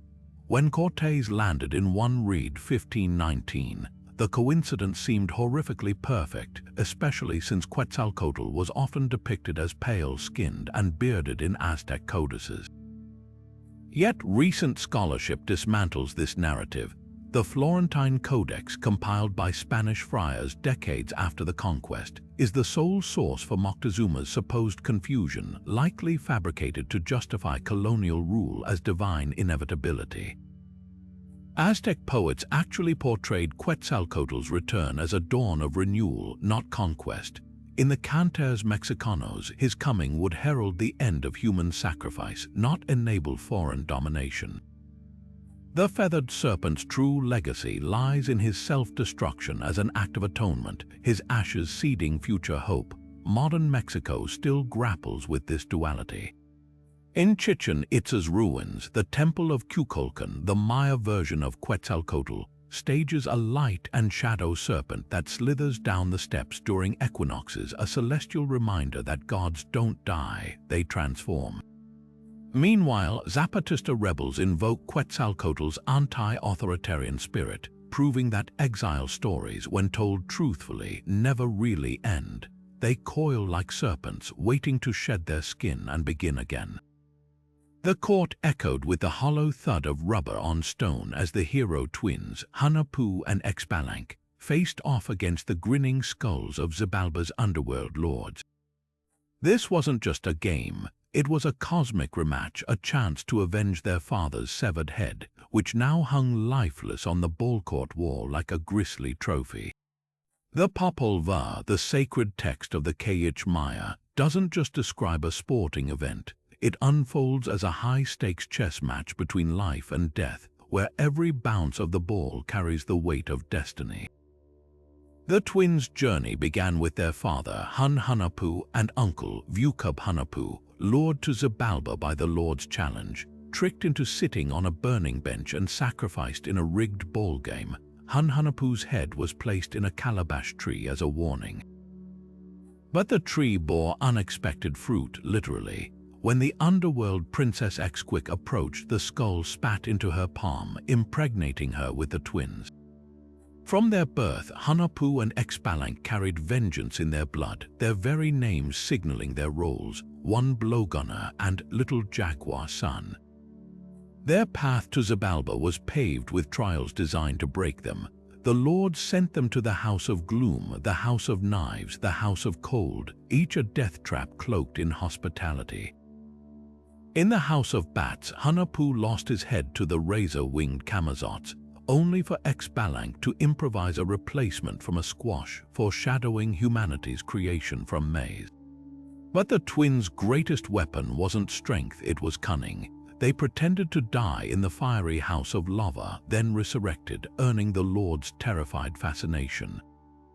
"Show us this magic," they begged, unwittingly signing their own doom.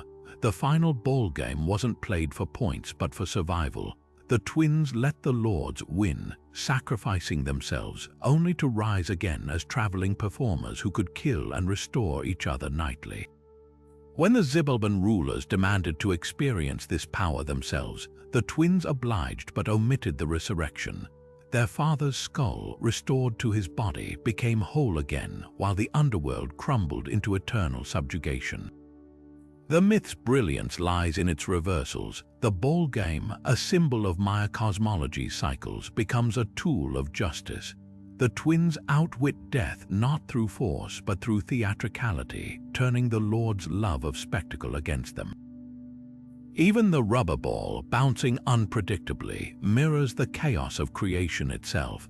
Modern excavations at Maya sites like Capon reveal ball courts aligned with celestial events, their sloping walls etched with scenes of decapitation, proof that this wasn't just myth, but a ritual blueprint for confronting mortality.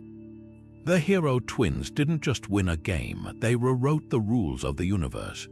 Through the thin mountain air of the Andes, where condors carve circles against the sky, walked a stranger in tattered robes, his sandals worn to threads, his face hidden beneath a wide-brimmed hat.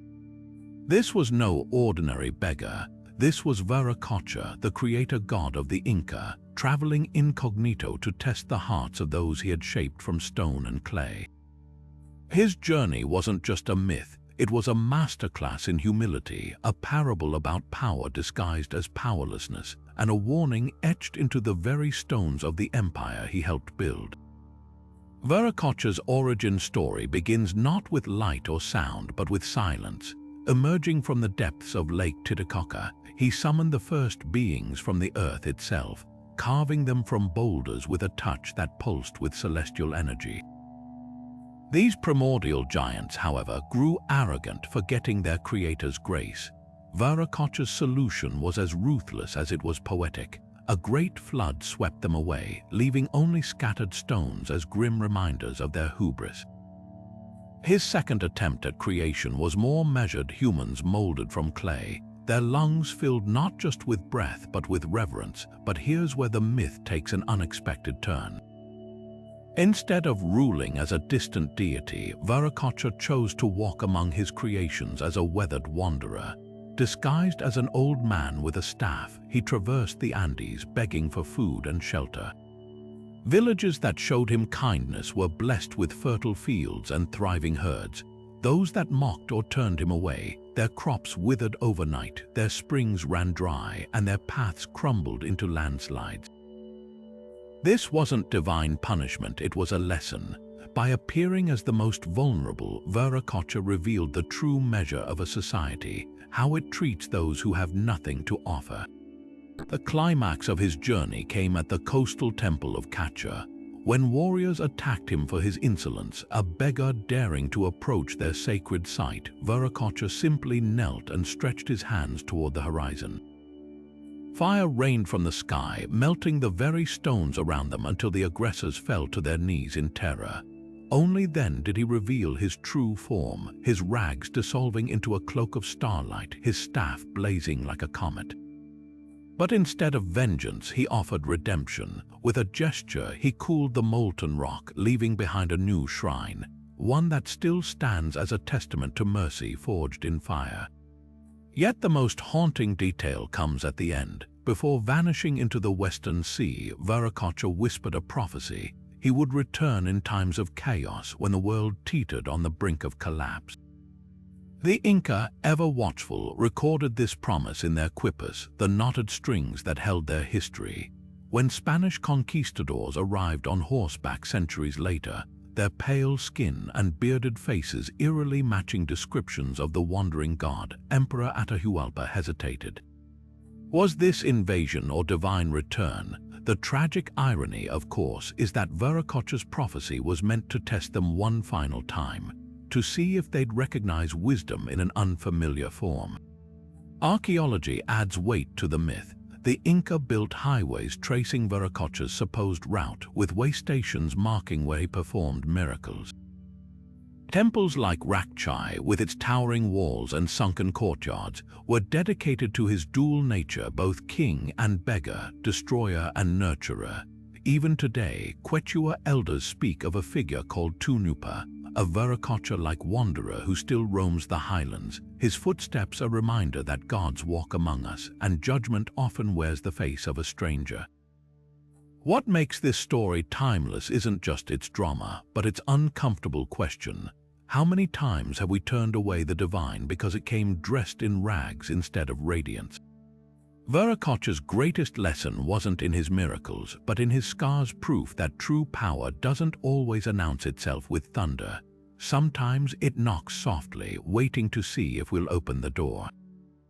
Beneath the vast Australian desert, where the earth cracks into golden seams under the sun's relentless gaze, moves an unseen force, a serpent so immense, its body forms the curves of rivers, its breath stirs monsoons, and its restless slithering carves valleys into the land.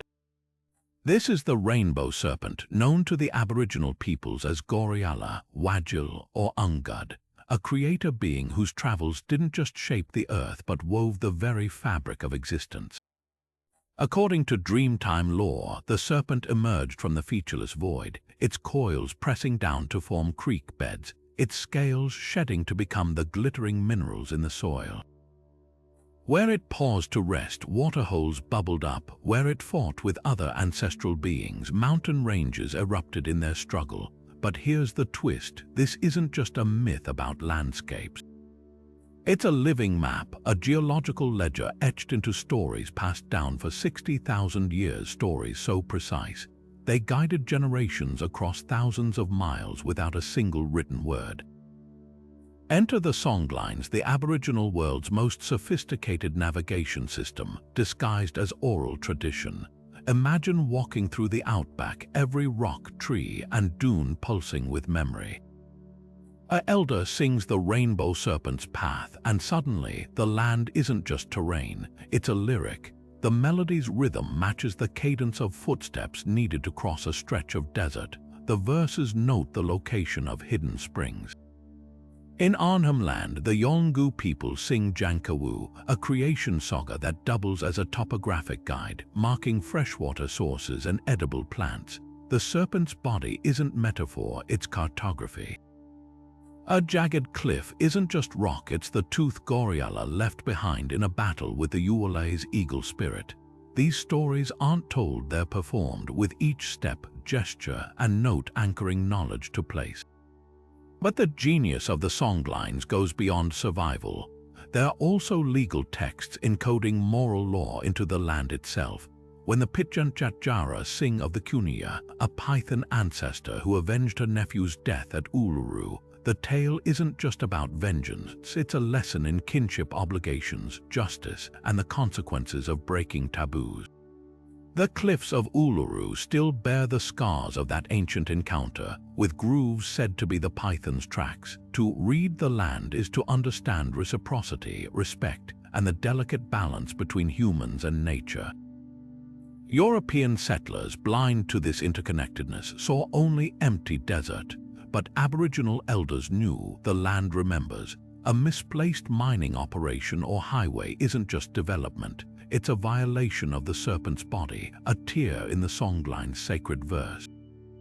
Archaeology now confirms what oral tradition always knew. Studies of fire management practices tied to Dreamtime stories reveal sophisticated ecological knowledge, burning regimes that prevented catastrophic wildfires while encouraging biodiversity. Even the serpent's paths align with ancient trade routes, where ochre, tools, and songs traveled along the same contours the myths describe. The Wardaman people's stories of the serpent Yingana laying eggs that became sacred sites. Those sites, when excavated, yield tools dating back millennia.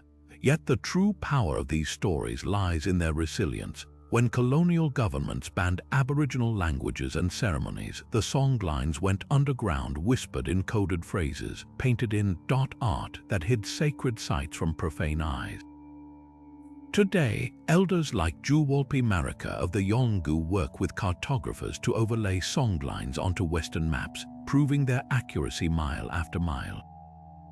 The rainbow serpent still moves, not just in rock art or rituals, but in courtrooms where land rights cases hinge on the ability to sing boundaries into evidence. To hear a songline is to witness the oldest library on earth, one where every syllable is a shelf, every verse a volume, and the whole collection written not on paper, but in the bones of the land itself. The ocean stretched endlessly under a sky choked with smoke, until the day Maui, Polynesia's greatest trickster, decided humanity had suffered enough daylight's reckless speed. The sun, racing across the heavens like a frightened bird, left nights too long and days too short for fishing or farming. But Maui, armed with nothing but his grandmother's jawbone and a rope braided from his sister's hair, saw the solution as simple as a snare. Hiding at sunrise's favorite spring, he waited until the sun's first fiery fingers emerged, then lashed them with his rope, binding the celestial body like a tangled hog. The sun roared, thrashed, and threatened to scorch the earth to cinders, but Maui, undaunted, swung that enchanted jawbone like a club, beating the sun into submission until it whimpered a promise, "I'll slow my pace." And so, days stretched long enough for breadfruit to ripen and nets to fill, all because Maui treated the sun less like a god and more like a misbehaving dog. Yet the demigod's mischief didn't stop at daylight robbery. When his people shivered in the dark, their fires snuffed by storms, Maui turned his schemes to the underworld.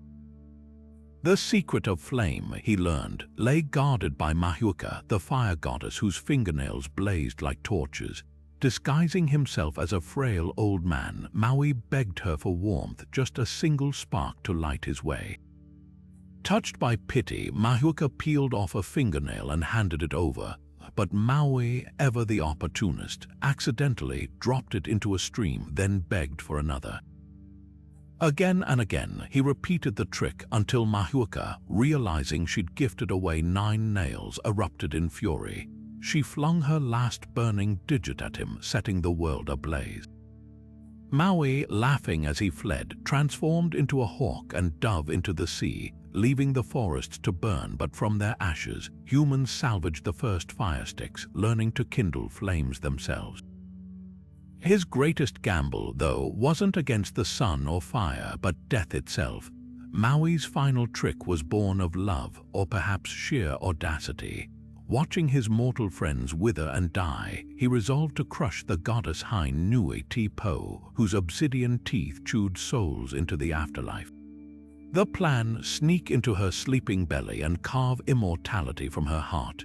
But beware, warned his nervous bird companions, if she wakes, you're doomed. Maui scoffed, stripping naked to slip past her jagged vaginal teeth. Yes, you heard that right. Halfway inside, a fantail bird couldn't stifle its giggles. The sight of the mighty demigod wriggling bum first into a goddess was simply too absurd. Hind's eyes snapped open, her thighs clenched like a vice, and just like that, Maui, the hero who'd bested the sun and stolen fire, was bitten clean in half. His fatal error, underestimating the one force even tricksters can't outwit: laughter. Maui's legacy isn't just in his victories, but his failures. He didn't just slow the sun, he proved even gods could be bargained with. He didn't just steal fire, he forced humans to claim their own power from the chaos. And though he perished in that dark, ludicrous struggle, his fatal mistake became a lesson etched into Polynesian lore. Immortality isn't won through brute cunning, but perhaps through the stories we leave crackling in the flames we pass on. Deep in the whispering pine forests of Slavic folklore, where the trees groan with old magic and the wind carries fragments of forgotten spells, stands a hut unlike any other, perched atop chicken legs, its walls made of bones, its hinges creaking with the weight of centuries. This is the domain of Baba Yaga, the most enigmatic witch in European mythology, who rides not on a broomstick but in a giant mortar, steering with a pestle as she scrapes her crooked path across the sky. But here's what makes her so fascinating. Baba Yaga isn't just a villain or a fairy tale crone. She's a shapeshifter of meaning, a creature who defies easy categorization, bending her role to fit the hearts of those who dare seek her out. Take her infamous hut, for example. The chicken legs aren't just for show, they spin the dwelling to face or repel visitors depending on her mood, a literal revolving door of hospitality. The skulls lining her fence, some say they're trophies of the unworthy, others claim they glow to light the way for the lost. Even her mortar and pestle, tools of grinding and crushing, double as vehicles of transformation. When she flies, she doesn't just travel, she pulverizes the boundary between worlds, leaving a trail of crushed herbs and old incantations in her wake. Then there are her tests. A weary traveler stumbles upon her hut, starving and desperate. Baba Yaga might demand they fetch water in a sieve, separate poppy seeds from dirt, or answer impossible riddles. Fail and your dinner, succeed and she might just gift you a magical comb, a talking horse, or a clue to your destiny. These trials aren't arbitrary cruelty, they're alchemy. The sieve, a lesson in discernment, the seeds, patience, the riddles, a mirror forcing you to confront your own ignorance. Baba Yaga doesn't just judge, she refines. But don't mistake her for a kindly grandmother. Her ambiguity is her power. In one tale, she gobbles up lazy children whole. In another, she guides a grieving girl to reunite with her dead mother. This duality isn't inconsistency, it's a reflection of nature itself. Baba Yaga is the blizzard that kills the unprepared but blankets the earth in fertile snow. She's the wildness just beyond the village fence, reminding us that wisdom and terror often wear the same face. Archaeologists have found Slavic villages where doorways were carved with symbols to ward off her influence or invite it. Farmers left offerings of yarn and bread at the forest's edge, bargaining for her favor. Even her name echoes through time. Some linguists trace Yaga to Proto-Slavic words for storm or fury, while others link it to yagoda, meaning berry, a small, deceptive sweetness hiding thorns. So is Baba Yaga helper or hindrance? The answer lies in the question itself. She's both because life is both. Knock on her door and you might get a blessing or a curse, or more likely, a riddle that twists your soul inside out until you realize the real magic was the lesson all along. High atop the Alborz Mountains, where snow never melts and the air itself hums with ancient magic, a creature of impossible majesty spreads wings that blot out the sun. The Simurgh isn't just a bird, it's a cosmic tapestry of wisdom, a being so old it's witnessed the destruction of 3 worlds, and so vast that when it takes flight, its wings shake fruit from trees 1,000 miles away. Its feathers aren't mere plumage, they pulse with the golden light of healing, capable of knitting shattered bones or curing plagues with a single touch.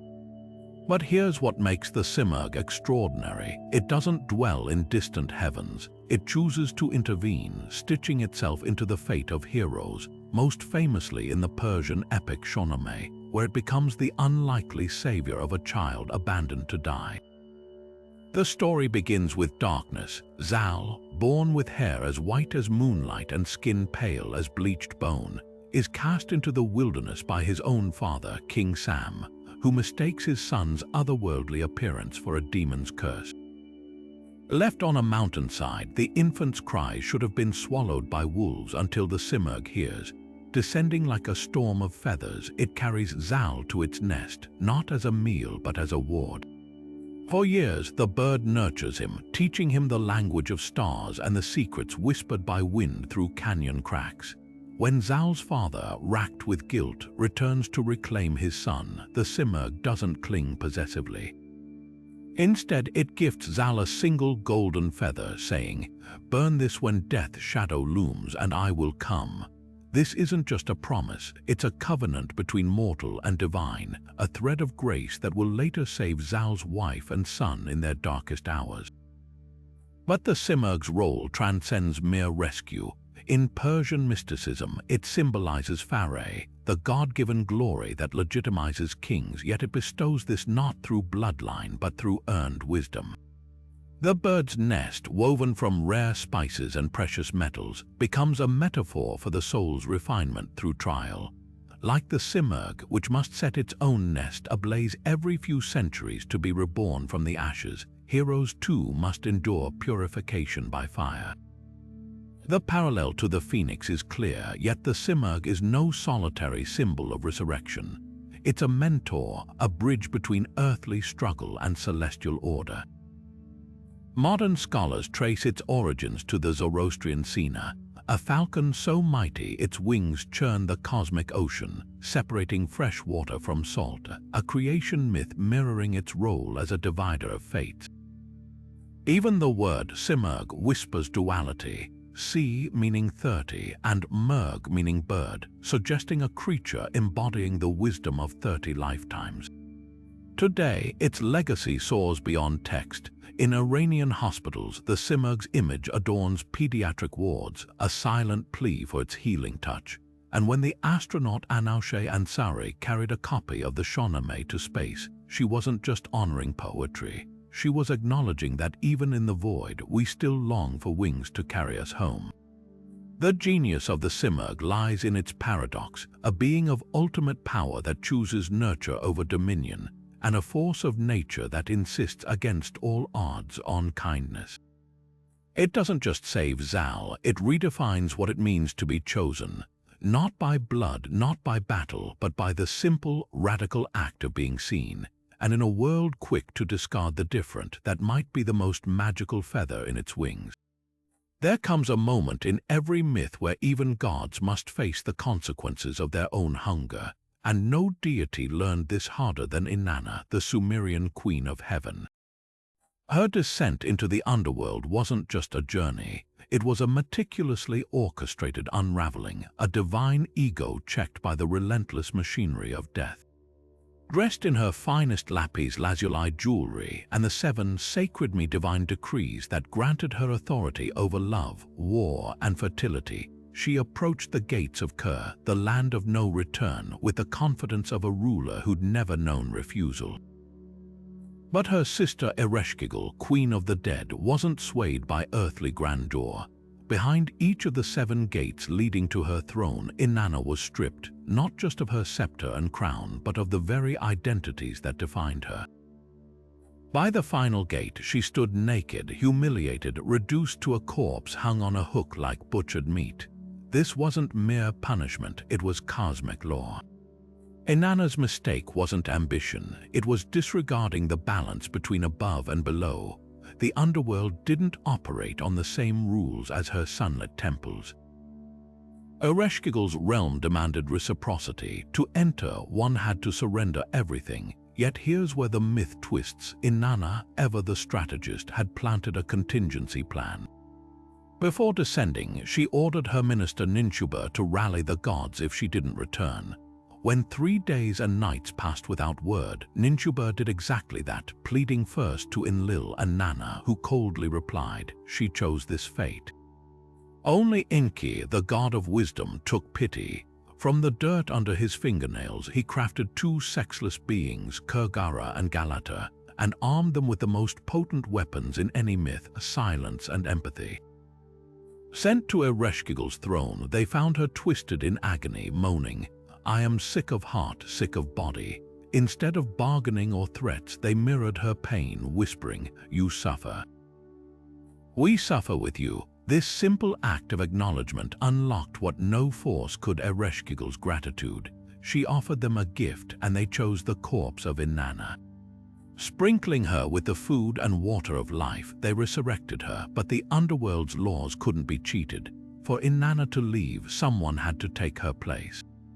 Her return to the surface revealed another layer of this myth's genius. Finding her consort Dumuzi seated smugly on her throne, untouched by grief, she turned her wrath upon him. The shepherd god who'd once charmed her with sweet words was now sentenced to 6 months yearly in the underworld, a cycle mirrored by his compassionate sister Jeshtanana, who volunteered to trade places with him.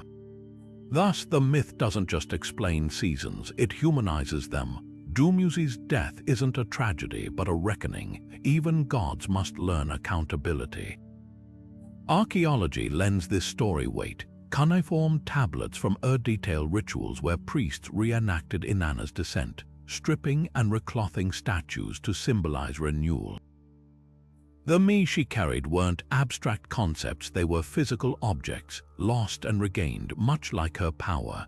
And in the ruins of Uruk, seals depict her flanked by owls and lions, symbols of her dual nature, life-giver and death-bringer.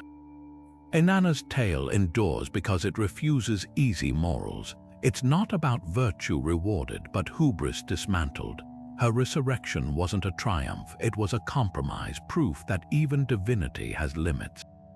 And that's the sting in this myth's tale. To rise, one must first fall utterly, nakedly, without illusions.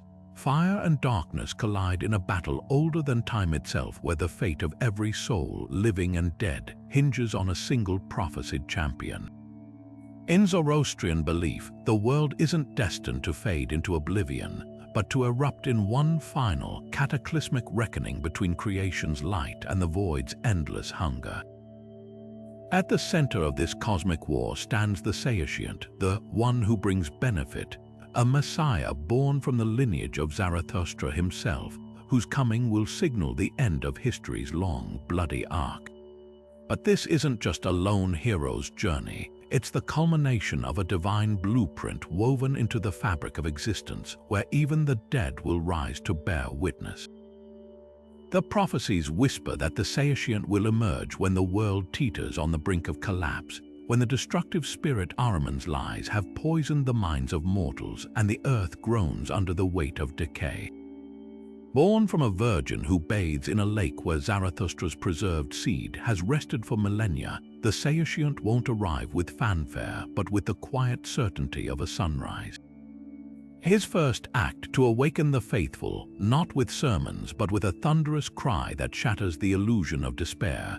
The Avesta, Zoroastrianism's sacred texts, describes how his voice alone will shake the foundations of the world, forcing the righteous to rise from their slumber and the wicked to tremble in recognition of their sins.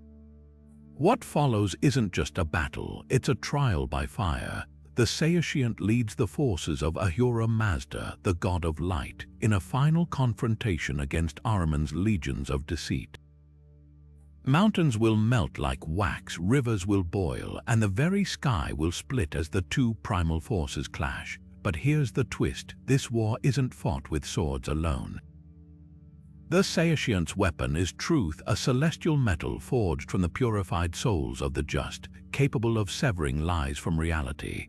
When he strikes Ahriman, it won't be a mortal wound, but an unraveling, as the darkness is forced to confront its own emptiness. Then comes the resurrection, the Frashokrati, where all who ever lived, righteous and corrupt alike, are summoned back to bodily form. Imagine graveyards splitting open, ashes swirling into flesh, ancestors blinking in the sudden glare of a renewed sun. But this isn't a reward, it's a reckoning. Every soul must walk through a river of molten metal, a flood of divine justice. To the pure, it will feel like warm milk. To the wicked, it will burn away falsehood until nothing remains but their naked shame. Even Ahriman himself must pass through, his essence dissolving until the universe is scrubbed clean of his stain. The brilliance of this eschatology lies in its duality. Unlike linear apocalypses where evil is simply destroyed, Zoroastrianism insists on transformation. The Saoshyant doesn't just defeat Ahriman, he redeems creation itself. The earth, once scarred by greed and violence, will flatten into a flawless plain.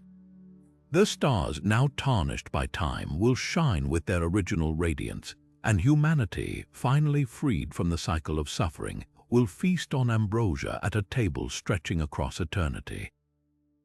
Archaeology offers a haunting echo of these beliefs. In the ruins of Persepolis, reliefs depict kings standing triumphant over chaos monsters, their iconography mirroring the Saoshyant's destined victory. Even the Zoroastrian burial towers, where bodies were left to the elements to avoid polluting the earth, whisper of this faith in physical resurrection, flesh dissolving now so it may be remade pure later. What makes this myth timeless isn't its spectacle, but its hope. The Saoshyant isn't a distant judge, he's the embodiment of humanity's collective struggle toward goodness. His battle isn't just in some far-off future, it's in every choice that tilts the world, however slightly, toward light. And that's the most radical promise of all. The end of days isn't an annihilation, but a homecoming. Deep in the mist-shrouded forests of Celtic Britain, long before knights in shining armor rode for Christendom, there existed a vessel of power so potent, its mere presence could resurrect the dead and satiate thousands with a single drop of food, the cauldron of Anon. This was no ordinary pot, it was the original Grail, a pagan relic of inexhaustible abundance guarded by gods and sought by heroes in tales predating Arthur by centuries. The Welsh tale of Pwyll tells of warriors venturing into the underworld to steal this cauldron, only to find its gifts came with a curse. It would not boil a coward's meat, a clear precursor to the purity tests Percival would later face. Unlike the Christian Grail, which radiated divine light, Anon's cauldron bubbled with darker magic, rewarding courage but demanding sacrifice. Fast forward to 12th century Europe, where Crusader knights returned from the Holy Land with fragments of Middle Eastern mysticism and relic lore. French poets like Chrétien de Troyes seized upon these fragments, weaving them with Celtic cauldron myths to create something entirely new, the Holy Grail. In Chrétien's Percival, the Grail isn't yet Christ's cup but a shimmering dish carried by a maiden, its purpose ambiguous. The real marvel lies in Percival's failure. He misses his chance to heal the wounded Fisher King because he's too polite to ask, whom does the Grail serve? This question wasn't just courtesy, it was the key to a medieval mind game. Mystics like Bernard of Clairvaux preached that true wisdom came through humility and inquiry, making Percival's silence a spiritual failing. The Grail's evolution from pagan cauldron to Christian relic mirrors Europe's own transformation. Wolfram von Eschenbach's Parzival later reimagined it as a stone fallen from heaven, the lapis exilis, fusing alchemical symbolism with Arthurian romance. Here, the Grail became a mirror only the purest could see their reflection in it, a direct echo of Celtic cauldrons rejecting the unworthy. By Mallory's Le Morte d'Arthur, the Grail was unambiguously Christ's chalice, its seekers needing monastic vows of chastity. Yet traces of its pagan roots lingered. Galahad, the virgin knight who achieves the Grail, shares traits with Irish hero Cu Chulainn, whose own tests involved supernatural cauldrons. What makes the Grail myth endure isn't its sanctity, but its adaptability. In Celtic lore, the cauldron restored life. In Christian hands, it promised salvation. For Jungians, it's the soul's unattainable wholeness. Even Indiana Jones chased it as a metaphor for misplaced obsession. The Grail's genius lies in its duality. It's both a physical quest and a psychological labyrinth, demanding not just bravery but self-knowledge. Whether as a druid's vessel or a saintly cup, it asks the same question: are you worthy? And that question, it turns out, is far older than Arthur. From the primordial chaos of Babylon's Enuma Elish to the shimmering otherworld of Tir Na and Og, these 35 myths reveal something extraordinary, not just about the ancient world but about ourselves. Whether carved into clay tablets or whispered across campfires, they're bound by threads that transcend time and geography. The struggle to explain creation, the courage to defy the impossible, and the haunting question of what waits beyond death's door. Think about it. Inanna's descent into the underworld mirrors Orpheus's fatal glance backward. The Saoshyant's final battle echoes Ragnarok's fiery reckoning. Even the rainbow serpent's songlines and Viracocha's wanderings share a truth that the land itself is alive with memory. What's striking isn't just the similarities, but how each culture spun these universal fears and hopes into something uniquely theirs. The Aztecs saw the sun as a starving god needing blood, while the Norse believed it was chased by wolves. The Greeks imagined heroes conquering monsters with wit, while the Celts revered cauldrons that tested a warrior's worth. Yet beneath the differences lies a shared heartbeat, a recognition that life is fragile, the cosmos unpredictable, and storytelling our oldest tool for making sense of it all. These myths aren't relics, they're mirrors. When Gilgamesh wept over Enkidu, he taught us grief is the price of love. When Sun Wukong's hubris got him crushed beneath a mountain, he reminded us even the cleverest can fall. And when Pandora's jar spilled both suffering and hope, it whispered a truth we're still grappling with, that light and shadow are forever entwined. So now we turn to you.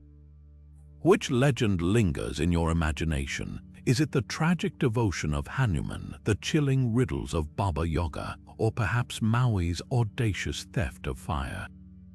Drop your favorite in the comments, because myths, like the stars our ancestors navigated by, are meant to be shared. And who knows, the next great story might just begin with your voice.